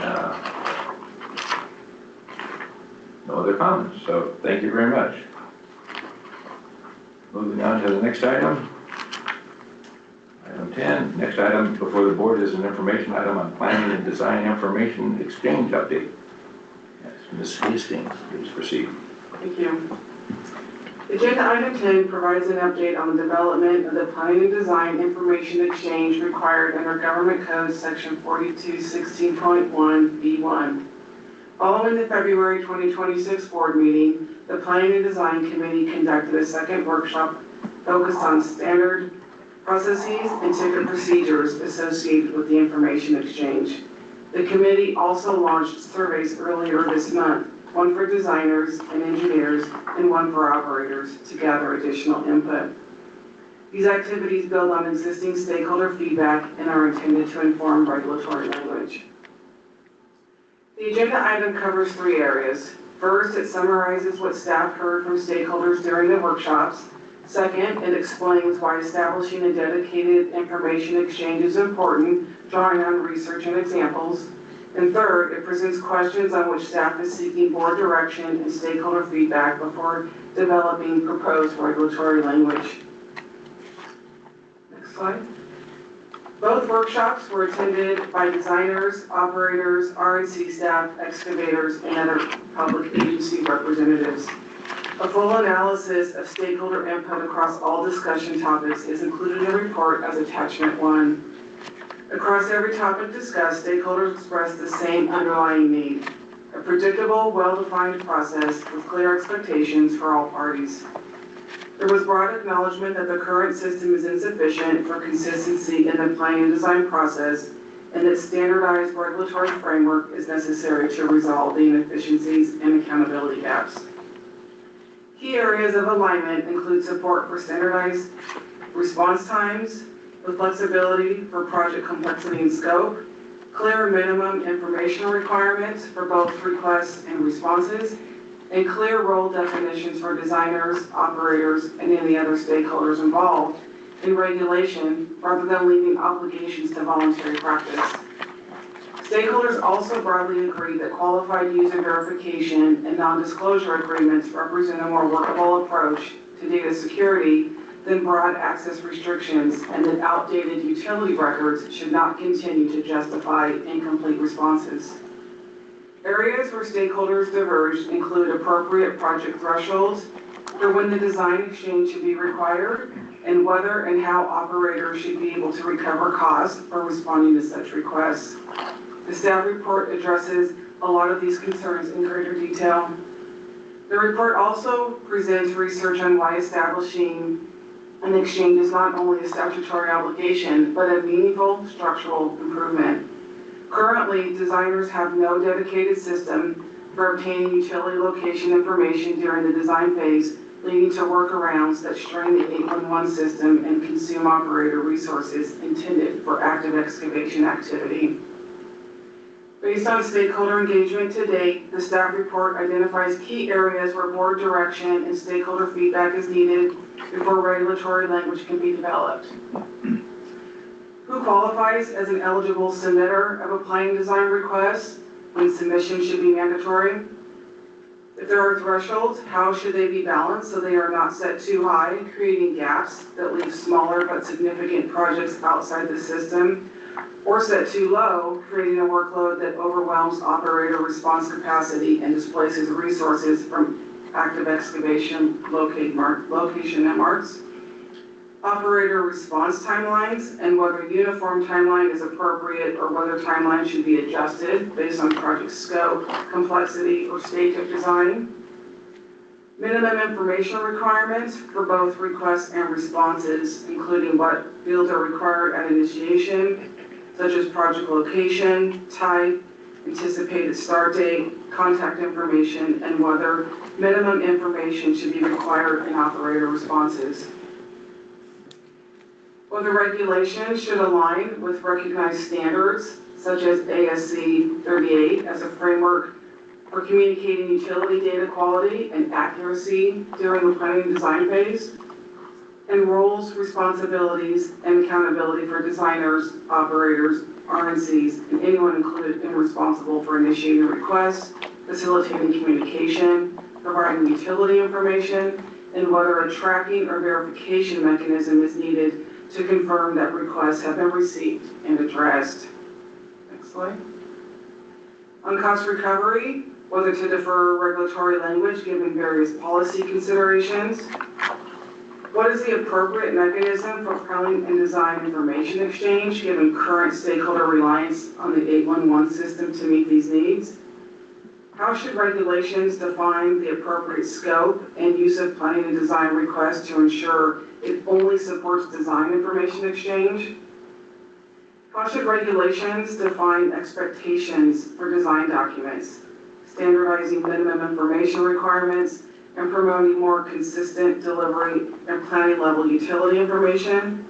And should regulations adopt the term planning and design request for design requests to clearly distinguish this mechanism from an 811 excavation ticket and avoid confusion with excavation notifications? Staff will continue analyzing survey responses and conducting targeted stakeholder outreach as it develops regulatory language. Staff recommend that the board provide input on the direction of the regulatory development process, including the questions presented today, and identify any key considerations, additions, or modifications the board would like staff to explore further as regulatory language is developed. And just a quick reminder regarding the surveys that are out there that close at the end of this month. Again, one for designers and one for operators. And in closing, we look forward to the board's feedback and guidance as we move toward developing proposed regulations. With that, I'll turn it back to the chair. Thank you, Ms. Hastings. For public comment on this item, we will start with in-person comments. If you'd like to make a comment, please come forward.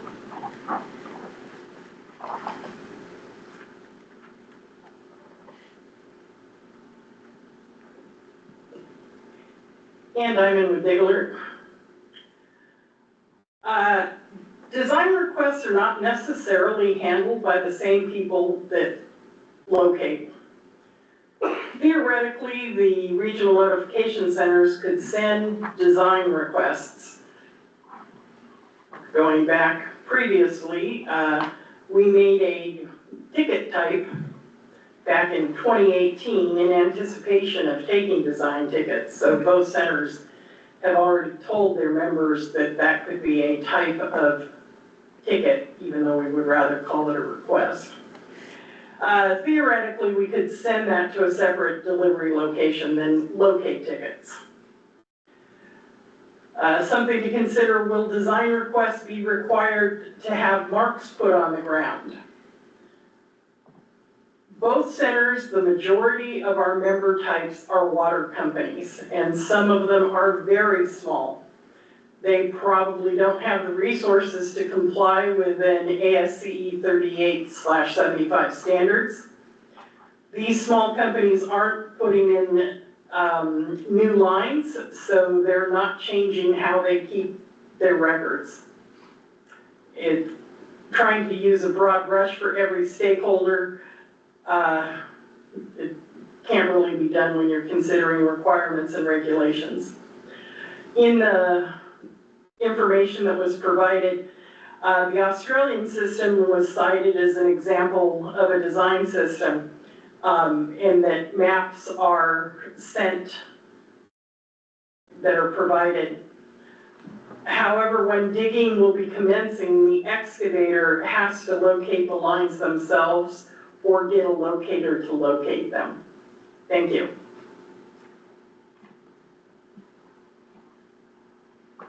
Thank you, Ms. Diamond.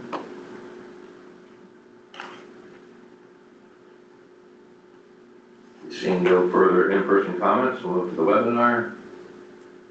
Any hands? There are no public comments. Okay. So would any member, before we like to begin discussion?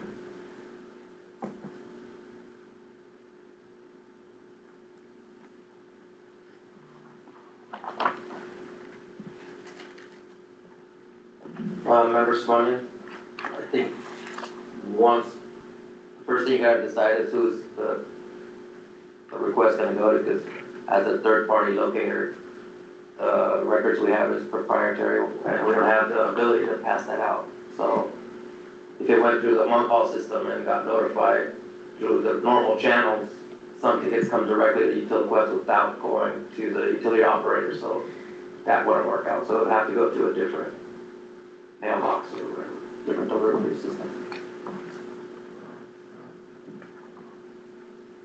Secretary, could you put it back on slide 55, I think, were your questions?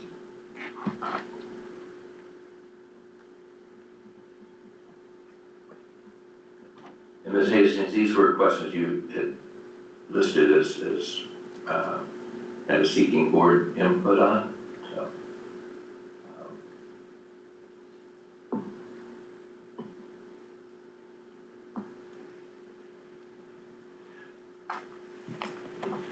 Member Johnson, I think the first two is a good starting point. Who qualifies as a submitter of the plan and design, because I think you as an engineer or designer, you don't want it to open it up to everybody. I think it would be too large of a scale to do that. And then the size of the project will also have to take into account, particularly in the beginning. I think once you initiate the first part of this process, and keep in mind who you want to do it, who's involved, what type of projects are you talking about, and then work your way back down to smaller projects. But types and sizes are very important, and who's doing it, because you have a lot of people just coming in and asking for design requests or maps for bidding purposes. And so that's not what the purpose of it is. And I know Ms. Diamond mentioned the issue with Australia. Very familiar with that process, and I don't know if the company that's going to be going out to locate or the owner of that facility wants people into their facilities and they're not safe in terms of opening a manhole, opening facility boxes and stuff like that, to kind of do a survey locate type thing. So, I mean, it's a good process, but someone has to be certified to do it. You don't want anybody and everybody locating power and telco or anything else, or gas or pipeline.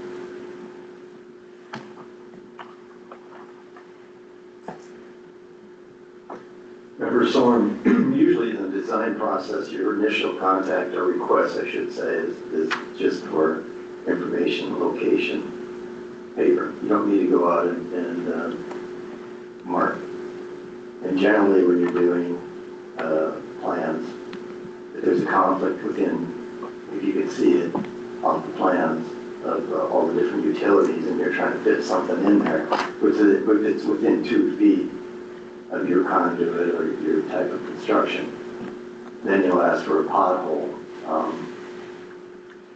It's not necessarily that you want anybody to go out and mark, but not all engineers think alike. You know, they might want it all done right away, which doesn't make sense. So it's imperative that, you know, when they do call for Big Alert or USA, that it is identified as a design planning, because it's a waste of time. You don't want anybody going out marking when you don't necessarily need it when you're starting preliminary design.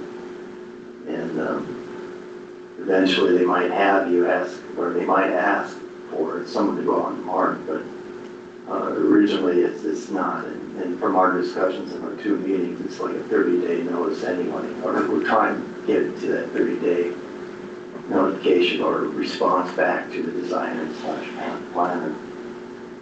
But I believe we're moving in the right direction. There's some utilities with the NDA that, you know, we can work around, I believe, but we're getting closer and closer to a resolution.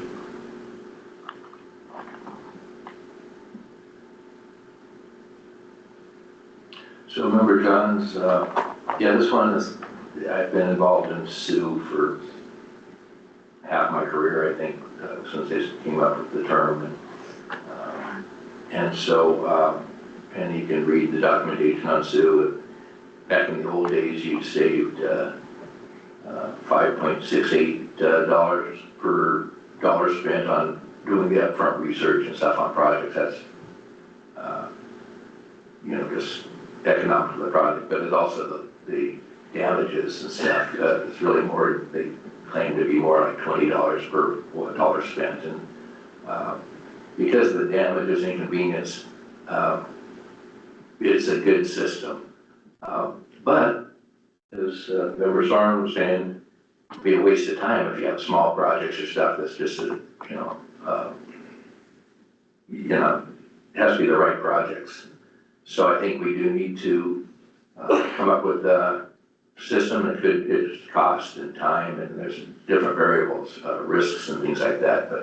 But I envision these design projects being specialty projects where, for example, subway systems, and to put in a new trunk sewer line and things like that, that you're just going to impact so many people. And if you go out with not enough of a plan, you're going to be spending incredible efforts with your team, and the call outs and everything for the notification centers would be huge and stuff. So, so I think there is a need to have upfront planning where you treat it like you're digging, but it is down the road in the future. So I think your questions are on that track of saying, what level of project should we do? What's the timing of it? Things like that. The old days I would do potholing, but the potholes were really to identify, make everybody come out and mark the lines, and we'd survey their marks and things like that and put it in our designs for critical designs like that. So, so that would be a cost for operators and stuff to do, and that's not the intent, even though it was good information. So there's a cost factor of who, if you're gonna be doing these planning tickets, somebody needs to pay for it, and it's, personally, I think that most of them, it ought to be the owner of the project. So if your city's putting in a new trunk line or doing something like that, that should be in their budget to say, we need to come up with a plan to identify the utilities in a systematic way, following SU standards or ASCE 3822 and those standards. And I think that's kind of the goal of what this ticket is yeah, looking forward and coming up with a system for these projects where identifying the lines, and it's going to get better as things go on. Right now, documentation as-bills are, you know, things have been built for 100 years and they were never marked. Now, as you do the research and stuff, there'll be benefits from that. So, I don't know, those feedback on my kind of your questions here, minimum standards, things like that. It'd be big projects, stuff down the road, and be applicable for this type of work.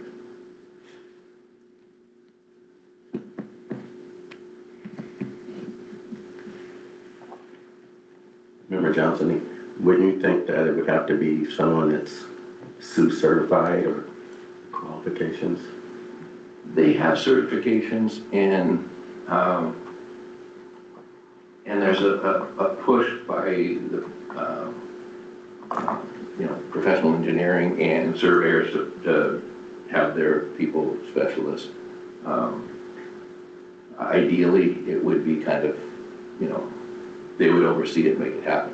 There's a lot of risk in this stuff, but I think my mind is any information is good information, even if it's not perfect, because now you can at least say, hey, I want to go out and have this line that it doesn't, the information doesn't make sense. It's going to be, I want to go pothole or learn more about it. So, so I wouldn't, and being a professional engineer, I wouldn't dictate it. It'd have to be that, but you do have to follow the professional process and all, and maybe oversee it. And that is what ASCE 3822 has. It's an engineer that certifies it.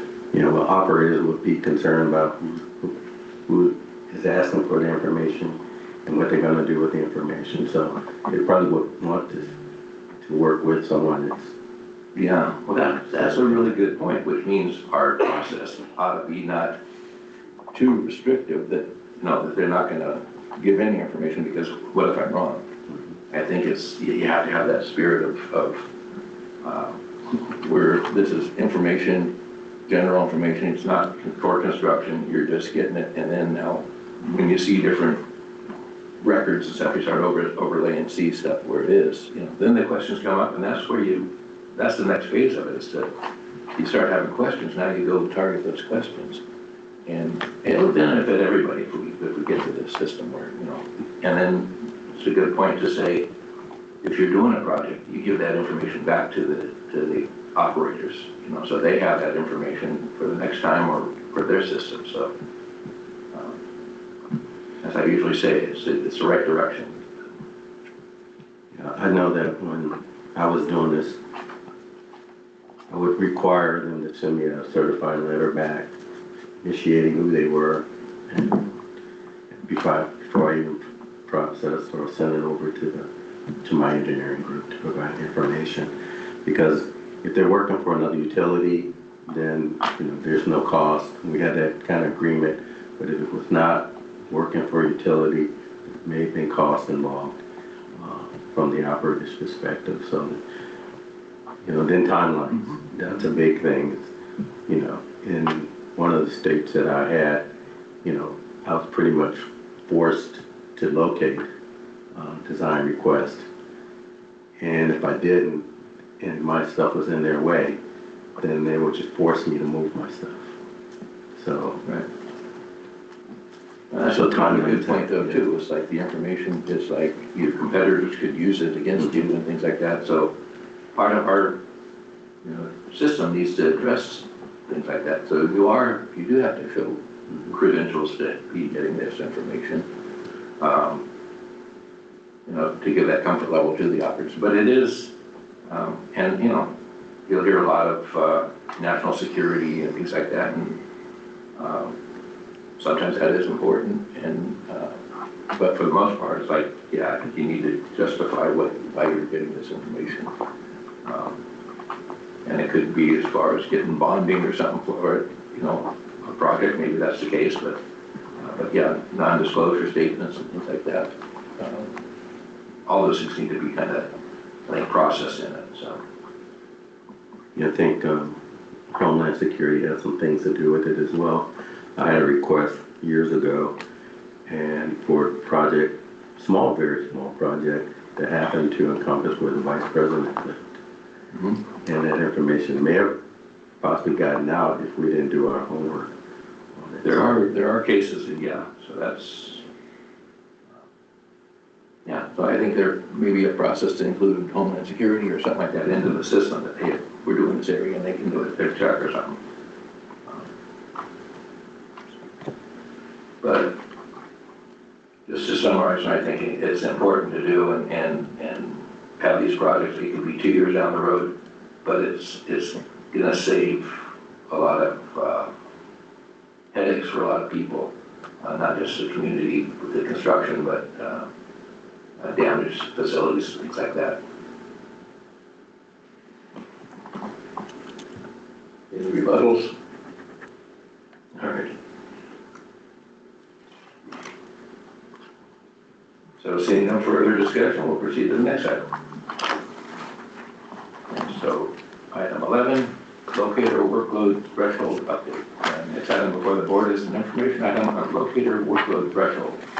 And again, Ms. Hastings. Agenda item 11 provides an update on work done to support development of locator workload threshold regulations, which must be adopted by July 1, 2027. Today's report presents key findings from a 50-state scan, results from stakeholder survey outreach, additional stakeholder input, and preliminary issues for board consideration and stakeholder feedback. As brief background, Government Code 4216.1B2 requires the board to determine whether and under what circumstances an excavator must provide more than 2 days working notice when the volume of concurrent notifications exceeds local operator capacity to complete locate and mark responsibilities within the minimum legal start time. The first part of the staff report includes a 50-state scan. Staff did not find common practice of codifying a single numeric locator workload threshold in statute, such as a fixed number of tickets per locator per day. Instead, the research suggests that ticket volume alone is not a reliable proxy for workload because tickets vary in scope, complexity, site conditions, and time required to respond. States addressing similar conditions more often rely on large or complex project processes, ticket scope controls, coordination tools, and other system-level practices that make workload more predictable. The second part of the report covers the stakeholder survey. The survey was distributed to operators, excavators, locators, and related stakeholders and received nearly 100 responses. Those responses provide useful directional information for the board's regulatory development work. Slide. The slide highlights the first two findings. First, workload is experienced as a system condition, not a single trigger. Stakeholders most often described higher workload conditions as operational strain, reflected in reprioritizing their work, staff reassignment, increased backlog, and increased overtime. They also described these conditions as being short-term, but operationally disruptive. Second, no single metric defines workload. Respondents did not converge around 1 tickets per locator threshold. By contrast, backlog duration and near-term due workload were more consistently identified as usable indicators, with 2 or 3 working days of backlog most often identified as difficult to manage. Third, workload drivers are multifaceted. Nearly half of the respondents selected a combination of factors as the most common cause of higher workload conditions. Other common causes included seasonal construction patterns, large single project submissions, and overall increases in ticket volume. Fourth, Stakeholders generally support a hybrid framework and flexible response tools. Respondents most often selected a combination of metrics as the most practical threshold approach, and they showed more support for flexible tools such as added working days and phasing or coordination than for a rigid single threshold. The most common answer for added time was adding 2 additional working days. And the final slide highlights the fifth finding. Forecasting and predictability are limited. Monthly workload varied considerably, and the largest share of respondents reporting 50 to 200 locate requests per month, while 16 respondents reported more than 2,500. 68 respondents reported no formal workload forecasting, and predictability was most often described as not predictable and limited to 1 to 3 days. These responses suggest that any threshold method should work with near-term operating data and should not assume uniform staffing, forecasting, or per locator productivity across regions. The report also includes additional input from a third-party locator, which reinforced several of the themes.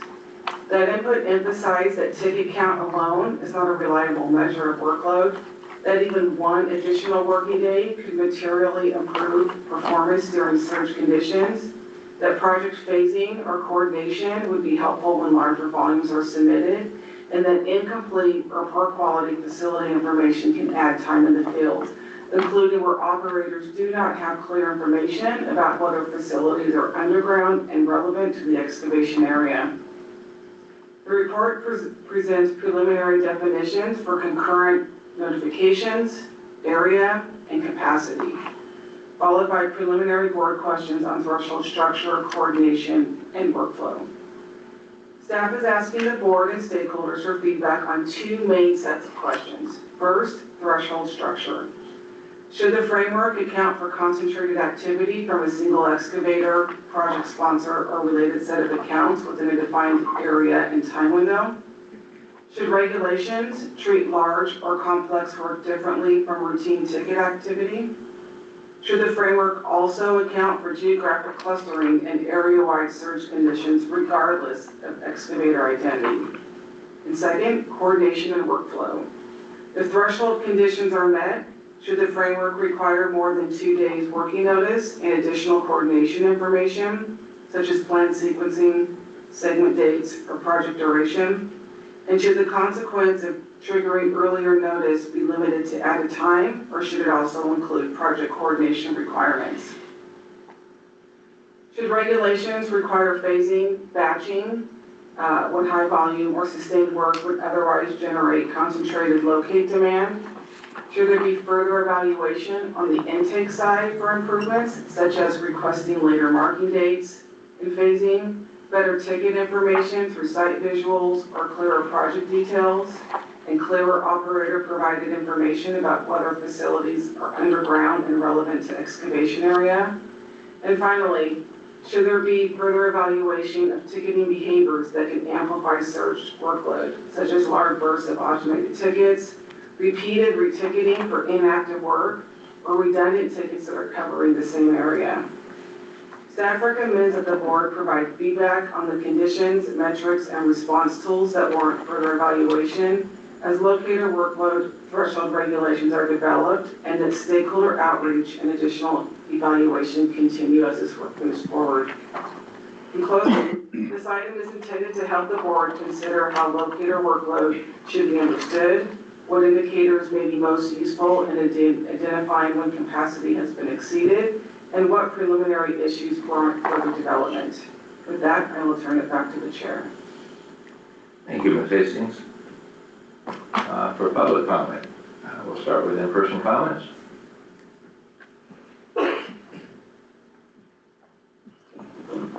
Good afternoon, everyone. James Wingate, USA North 811.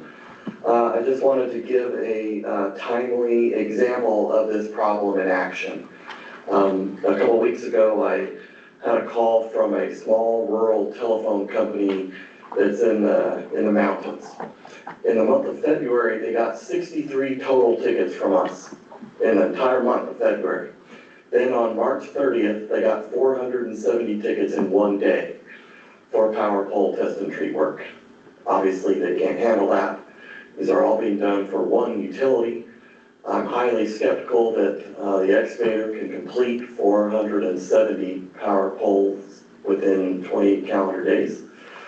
So they called in a panic, what can we do about this? They weren't able to get responses from the excavator, who is based in Georgia. So we referred them to the project owner, which is the utility that owns the poles, and they were able to go through a tree and eventually get some people, and they can work out a schedule. But just wanted to highlight that, you know, this is exactly what we're talking about here. At least according to the utility, they didn't know this project was coming. Nobody told them. So that I just thought a timely example would, that it's real and affecting people in the field who are, as we speak, working on these tickets, might be something for you to have in front of mind. Thank you.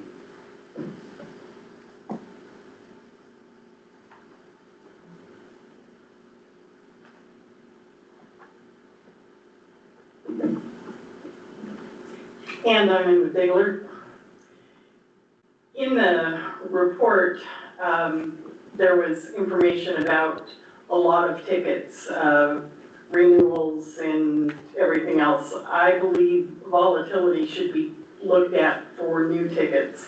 Those are the ones that the locators have to go out and mark on within a set time.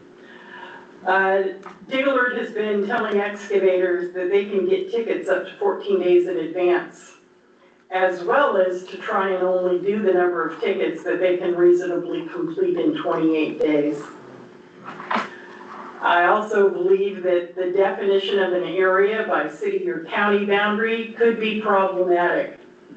As a member that gets we have a member that gets tickets in Malibu, and that member code would also be getting tickets all the way down to Marina Del Rey, and all the way up to Beverly Hills. Also, should these projects be subject to design? Notifying operators well in advance that lots of digging will be taking place would help with the volatility. Thank you.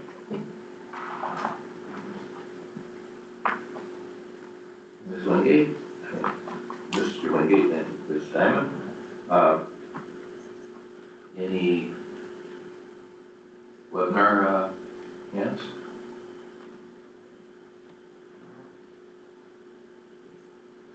There are no public comments. Okay. Thank you for your comments, and the board would like to begin deliberation discussion.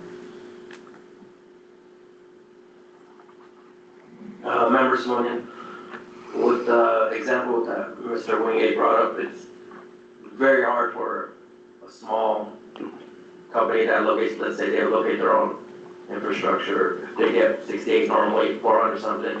Even if they knew a month in advance that it was coming, there'd be no way that they would be able to hire, train, and get someone ready.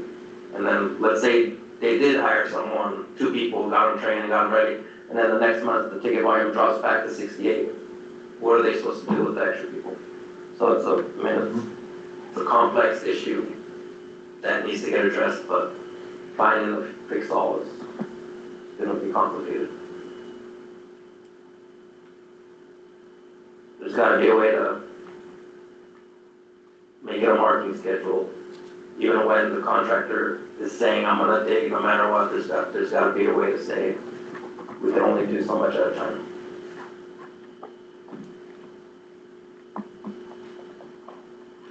One of the areas I see an issue with is, call it, copy tickets, or, well, don't know what you wanna call it, but you can have several contractors, calling in tickets in the same area at the same time. If it's a 4-mile job, that could be 8 tickets for the general, 8 tickets for the electrical, 8 tickets for the storm drain. And it all covers the same area, but they all have to be marked. So that's a pretty big, that can all come in at one time, that's a pretty big, burden on a lot of excavators. So, one thing I did see reading into this, I think our limit is for how big a ticket can be is half a mile. Looked like a lot of other states were less, quite a bit less. So maybe that's something we need to take a look at. When we're looking at, it might increase the amount of tickets, but then maybe that can be spread out over time. Depending, because a lot of work can happen in half a mile compared to 500 feet or 1,000 feet, so. I think those are some good things to look at that some of the other states are doing. That we can use that to, it might increase tickets, but we have to figure out how to get those to be able to say, okay, great, you have multiple tickets in an area, but you have to offset them. You know, if you have 5 tickets, I'll, 2 days every ticket, or, every 48 hours we can do a ticket or something. So, those are some things we could look at. Member Johns, Member Simonian mentioned a marking schedule. I like the term used in practice. I hadn't heard it before, but that would be something that I think would be valid, part of even the design process and the big ticket projects we were talking before. But yeah, I think, and I don't know for future thought, it's not really a discussion item right now, but I think it would be good for the call centers, to come up and work with us on what would be a good, I mean, if it could be a document they fill out and just say, a marking schedule. And just, I mean, I've worked on pipeline that went through downtown Reno that, it was half a mile long or something through the city, but I mean, we were getting 35 feet a day on a big day in there, so you were just there forever, months on end. But if we had a marking schedule with, the layout by, center line and stationing these locations and get, a plan that would help people, I think it would be a good way to go so they know what's coming up in the future, so. Sounds doable. And Ms. Hastings, is that what you're thinking on your questions? Anything else that we got a path forward? Member Johnson, I think the key here is communication, because when you've got all these projects, I mean, you could have a ticket that be 10 miles, but I only have a facility on one side, don't mean I can't keep up. But if you have a ticket that's in the middle of downtown LA, can be there for days. And then we've already had examples of workload staffing. So I think, and what I've done in the past is when we had pre-meetings where we sat down and talked about where are you going to be when you need this done. It's just communication. And I don't know how we can put something together like you mentioned, where when something falls within a certain category, that you require them to communicate and come up with a plan. Because every situation, every scenario is different. And each company is different. And so you come in here with 10, 20 crews, what am I gonna do with that? I'm only staffed and budgeted for what normal work is, not abnormal work. I can probably move some crews, but I'm limited. And most cities and operators are limited by that. So I think the key again is communication, having people sit down and talk about what they need done and when they need to get it done, and work out a plan that's agreeable on both sides, not just for one side, but for both sides.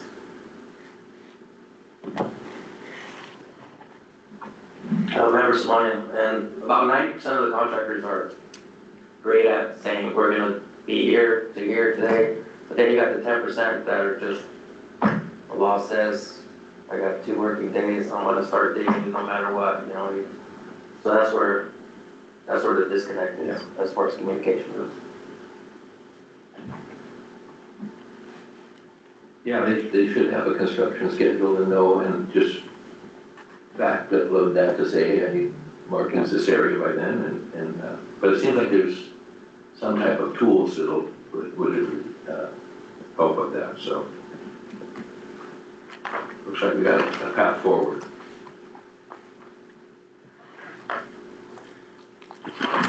to the next item, item 12. The next item before the board is an informational item, Senate Bill 254, Statewide Education Outreach Implementation Plan Update. And Ms. President, there you are. Good afternoon, Chair, members of the board, and stakeholders. I am introducing Agenda Item 12, an information item on SB 254, Statewide Education and Outreach Implementation Plan. Government Code Section 4216.12E1 requires the board to coordinate education and outreach activities that encourage safe excavation practices. At the board's February 2026 meeting, a 4-phase statewide education and outreach plan was presented to address public engagement opportunities and new responsibilities to support the board's work to draft and adopt regulations for planning and design and locator workload threshold by July 1st, 2027.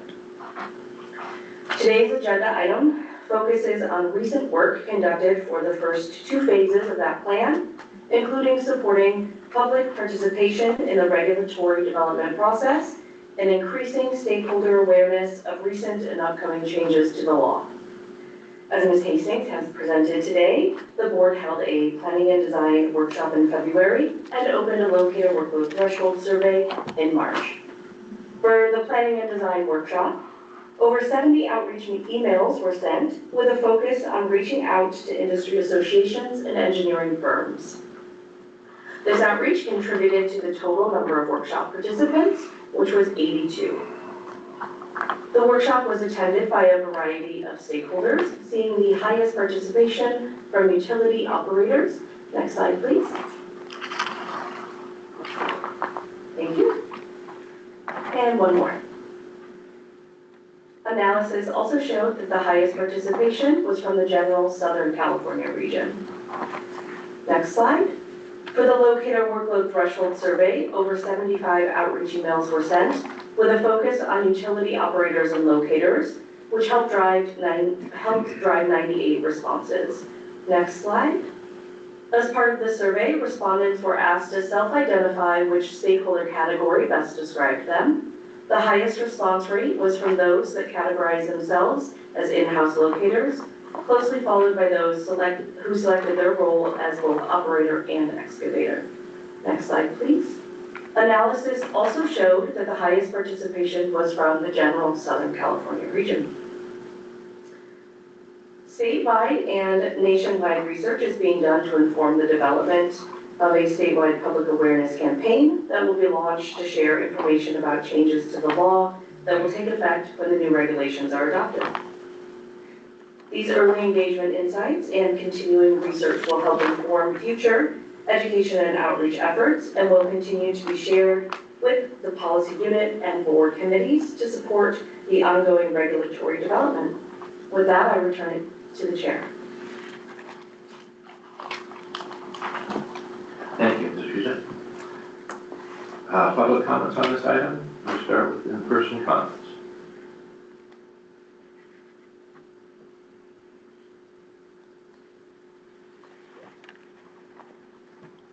Okay, seeing that, any hands on the webinar?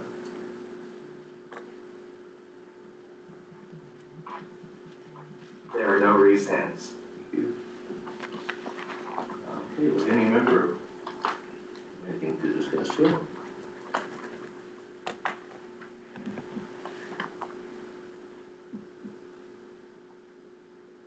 Must have it covered, Bob. So seeing no further discussion, we'll move to the next item, which is back to you. The next item is before the board is an information on the Dig Safe Basic Ongoing Course Update. Again, Ms. Risa, please proceed. Thank you again, Chair. I am pleased to introduce to the board and stakeholders Agenda Item 13, an information item providing an update on the board's Dig Safe Basics online course.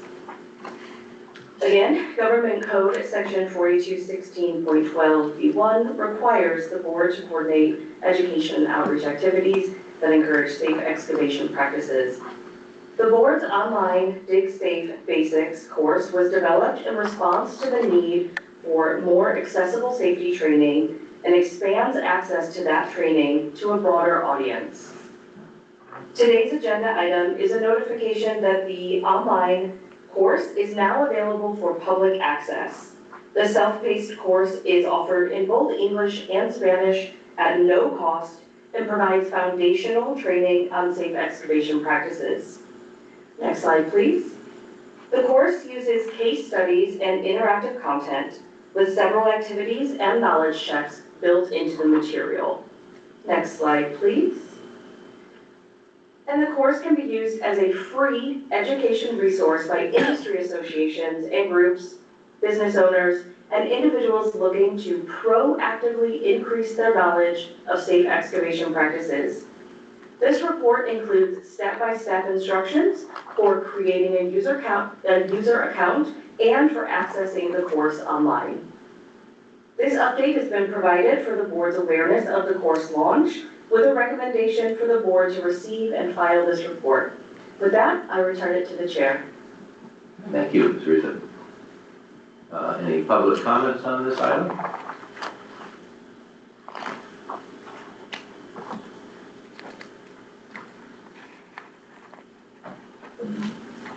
And I'm in with Diggler, and I just have a couple of comments. When registering, the password says it has to be 10-10 characters, which was a little confusing, and it definitely had to be 10 characters. I didn't try 11. Also, while the county is not a required field, it's a bit confusing what information is being gathered. The information on the staff report says select which county you work in. Many companies work in multiple counties. Maybe it should say which county is your main office located in. And I do appreciate the fact that this is available out there now and that it is free for anyone to use. Thank you. Thank you, Ms. Downer.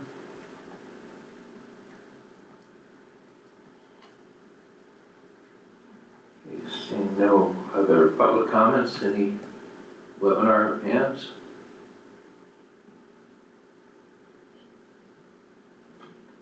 There are no raised hands.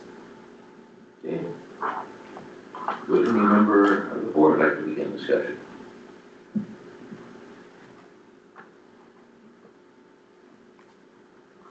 I have one question. Have you contacted contractor associations in California, like UConn, Clawson, and I belong to AGC, SCCA, BIA. You know, they would gladly have you at some of their infrastructure symposiums and have a booth there. And, you know, it would be helpful not only for the contractors, the excavators, but also for yourself.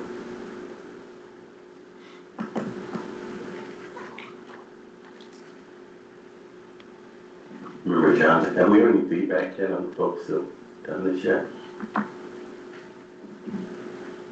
Not at this time, as the course has just launched.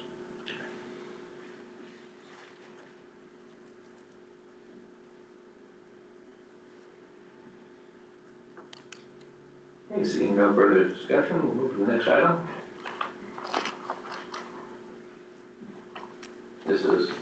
Next item before the board is an information item on coordinated statewide education outreach awareness campaign update.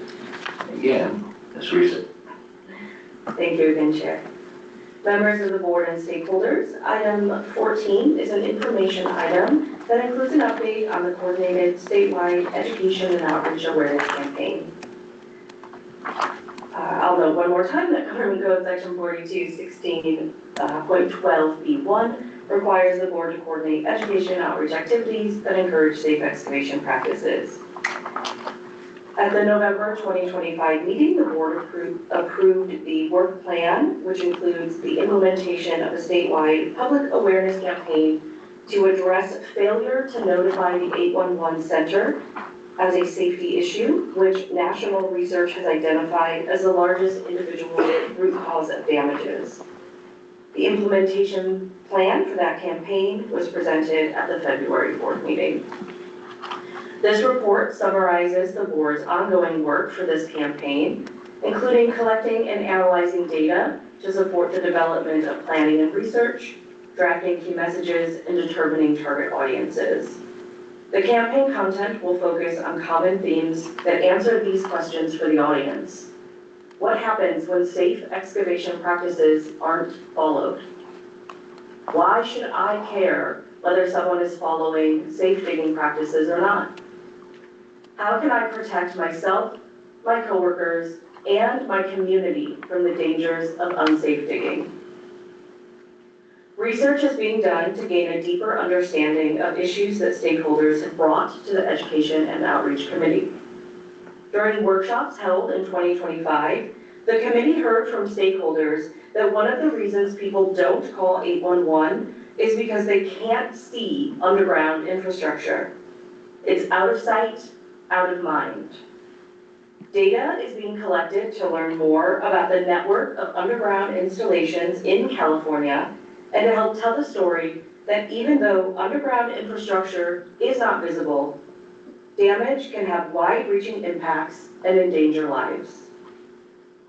Information on emerging risks includes the popularity of accessory dwelling units, or ADUs, which comprised more than 21% of all homes permitted statewide in 2023.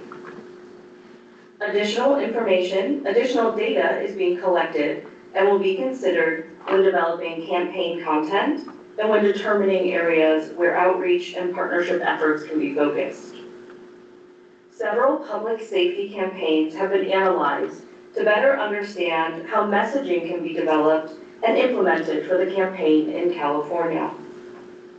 Overall, the findings have indicated that effective safety messaging can turn ideas into action, but that there is no one-size-fits-all approach for these campaigns. Consistent and thoughtful communication is needed to reach the various stakeholders of the California excavation industry. One more slide, please. Great. Audiences that were identified by stakeholders in last year's workshops, including construction workers and contractors, are being analyzed to learn more about individual and shared motivations. Focused research will also be done to identify and analyze groups that excavate but may not identify as an excavator, such as a real estate agent. Excavation in California touches many stakeholders, so understanding of audiences is crucial for developing messaging that resonates and is actionable.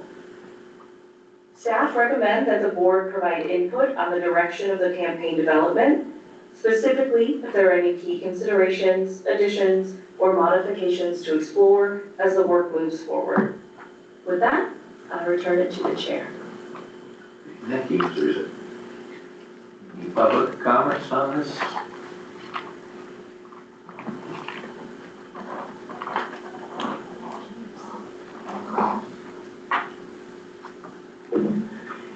And I'm with Big Alert. Just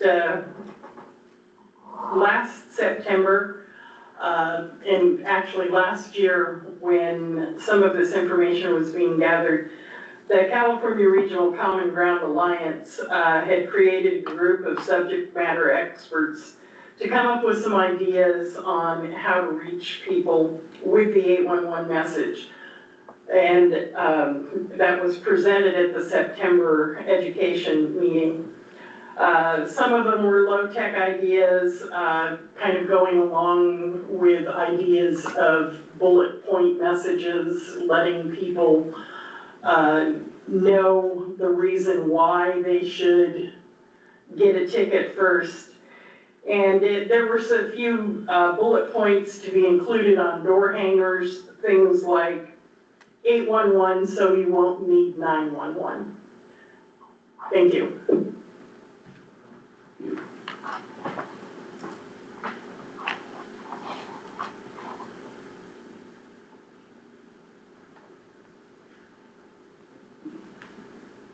Nicole Kraus with Public Safety with Southern California Edison.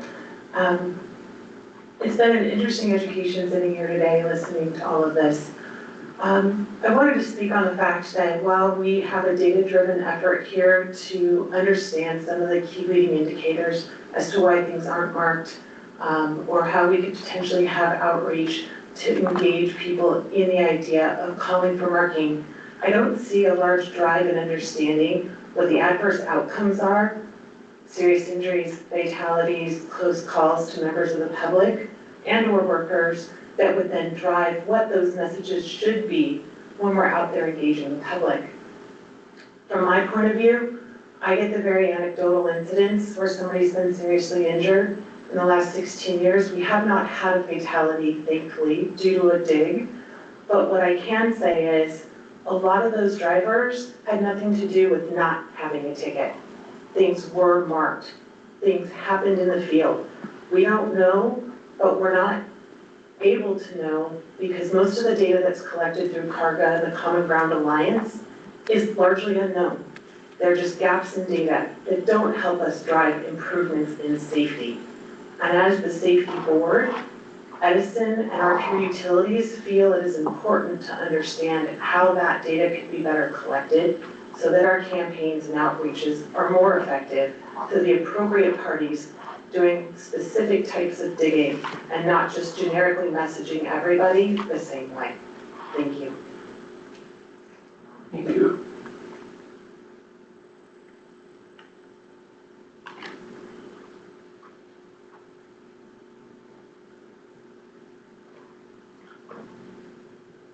Seeing no other in-house comments, any hands on the webinar?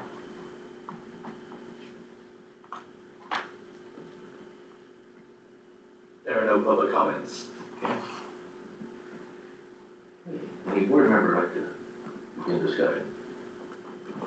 Member Storm, I have a question for dig alert and underground safety north. What's your annual budget for education and outreach?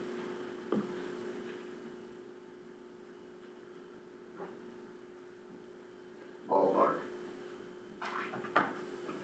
James Wingate, USA North 811. Our budget is just over $1 million this calendar year. That doesn't include the travel part, but that's for the, what we call marketing and education. The ag show, you know, that costs a lot. Send 8 people down there to handle all those people, and they're there for 4 days, plus the travel, plus all the giveaways, food, lodging, etc. You get it. Anyway, advertising campaigns and so on, but we can get more detail if you're interested.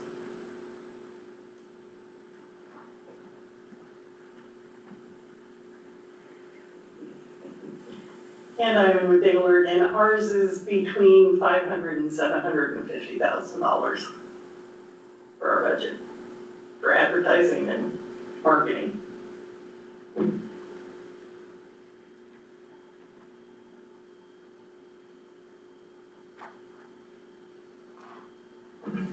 Member Storm, well, you must be doing a good job because we didn't have any half-inch gas lines for ADUs this time.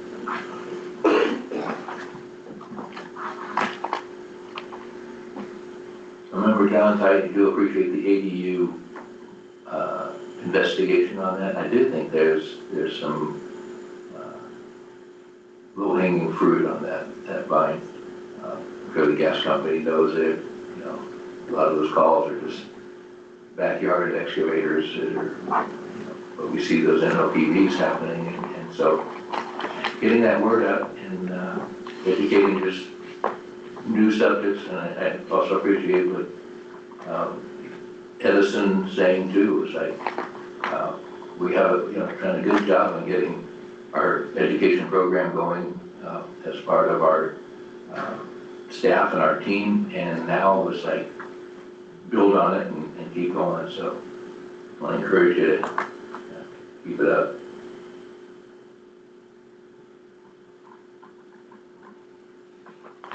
Okay, proceeding to the next item.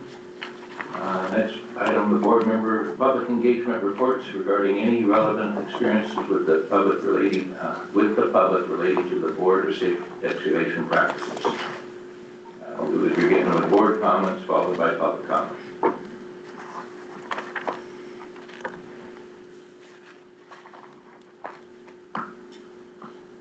Any board members going out in public?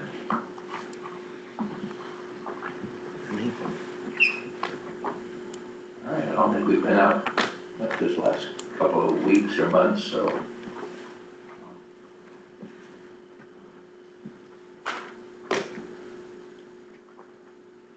And, from staff point, nothing new from staff going out in public, so.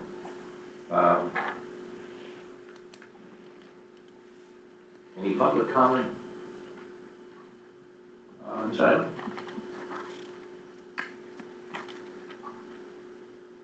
Those on the webinar, any comment?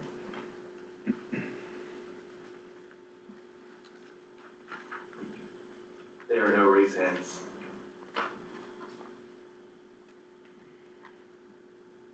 Okay, seeing no further comments, we'll proceed. For item 16, we will now proceed with the executive officer's report. And Ms. Brannan, please proceed. Thank you, Chair John. At the February town hall meeting, I was asked by a stakeholder if we could reduce costs by not mailing out physical copies of the NOPVs and investigations. We looked into that, and at this time we are unable to do that. So we will still keep the practice of mailing out physical copies of NOPVs to respondents along with electronic copy as well. For the remainder of my report, I'd like to turn it over to our Chief of Education, Jessica. Thank you, Executive Officer Brandon. An education course was held in person here in Riverside on March 5th for those that received a sanction of mandatory completion of the course as part of a board decision. 8 people from 5 companies attended. The next course is scheduled for August 4th in Sacramento. Also, April is National Safe Digging Month. Educational content will be distributed to remind the public that safe digging is a shared responsibility and to encourage everyone to raise awareness about underground utility damage prevention. And with that, I will hand it over to our Chief of Investigations. For investigations, the board received 426 damage and complaint notifications and opened 14 investigations in the first quarter. There are currently 348 active investigations in progress. Additionally, board staff has begun looking at behavioral changes due to enforcement actions. The intent behind enforcement is not only to determine root causes of individual incidents, but to drive long-term improvements in excavation safety and damage prevention statewide.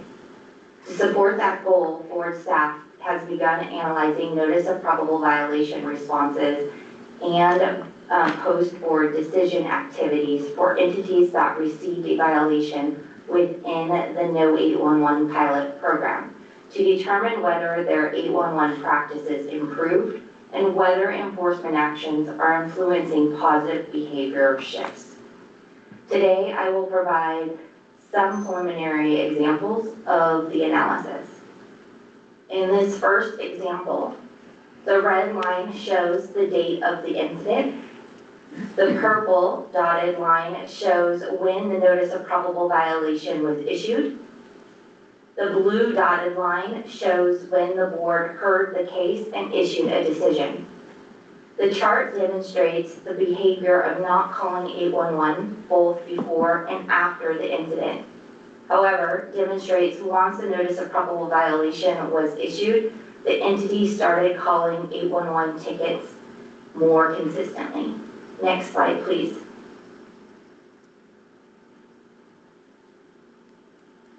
In the second example, the chart demonstrates the entity started calling in more tickets after the board issued their decision. Next slide, please. In this example, the chart demonstrates once the notice of probable violation was issued, the entity started calling in 811 tickets more consistently. Next slide, please.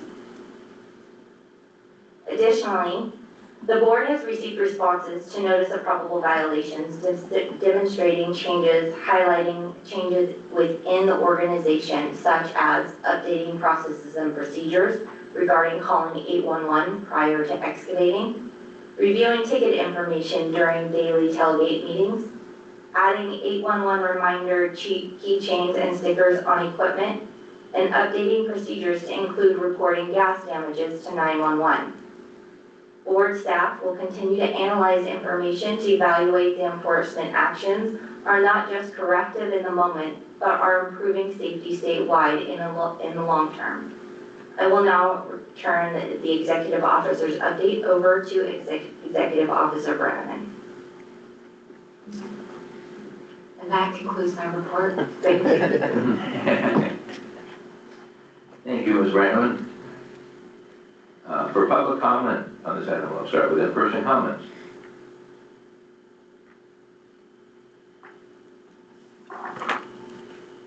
Seeing none, any comments on the webinar?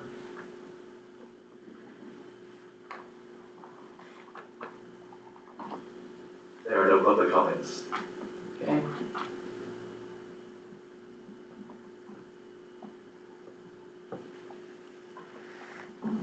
Okay, so seeing no comments, we'll proceed with any member of the board to begin discussion.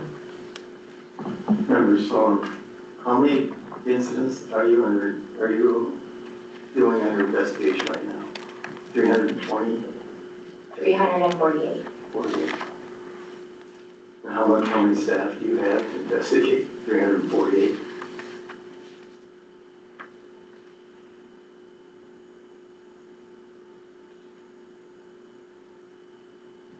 We're at like 8 or 9 right now. Thank you. Member Samania, on average, what's the timeline between someone reporting something and an investigation? I know it varies based on if they respond with a response accordingly, but what's the average, would you say? Member Simonian, could you clarify that question? What's the average timeline from when we receive a notification when we open an investigation? Or when we're in an investigation and we request information? Yeah, when you request, so when you're in an investigation and you're requesting information from the party that's involved, what's the average timeline of when they actually respond? Do we know that?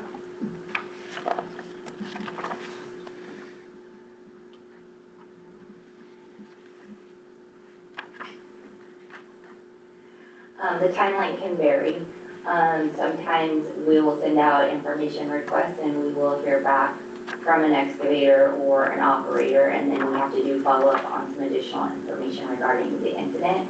In other cases, we do not have good information regarding the excavator and operator, and we're not getting responses from those parties, in which case we will try a multitude of approaches to try and get in contact with them to collect the necessary information to conduct the investigation. So essentially it could go 6 months to a year or more, right? Yes.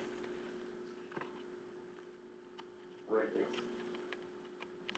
And that ties up the resources, I'm sure, right? Yes, because we do have to get creative in trying to research them and try and get good contact information, and then additionally the follow-up on those investigations. So we're gonna figure out a way to close that loop.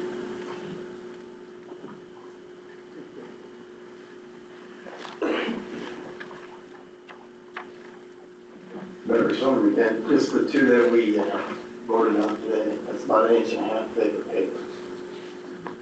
That's ridiculous. I mean, that's time consuming.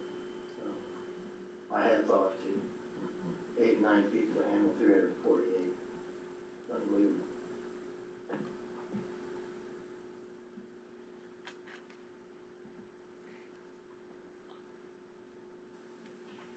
Okay. Seeing no further discussion, we will proceed to adjournment. Item 17. So we look forward to seeing you all at our upcoming workshops and our next board meeting in July. And seeing no other business, if no board members object, We will adjourn this meeting. No objections? All right, meeting adjourned.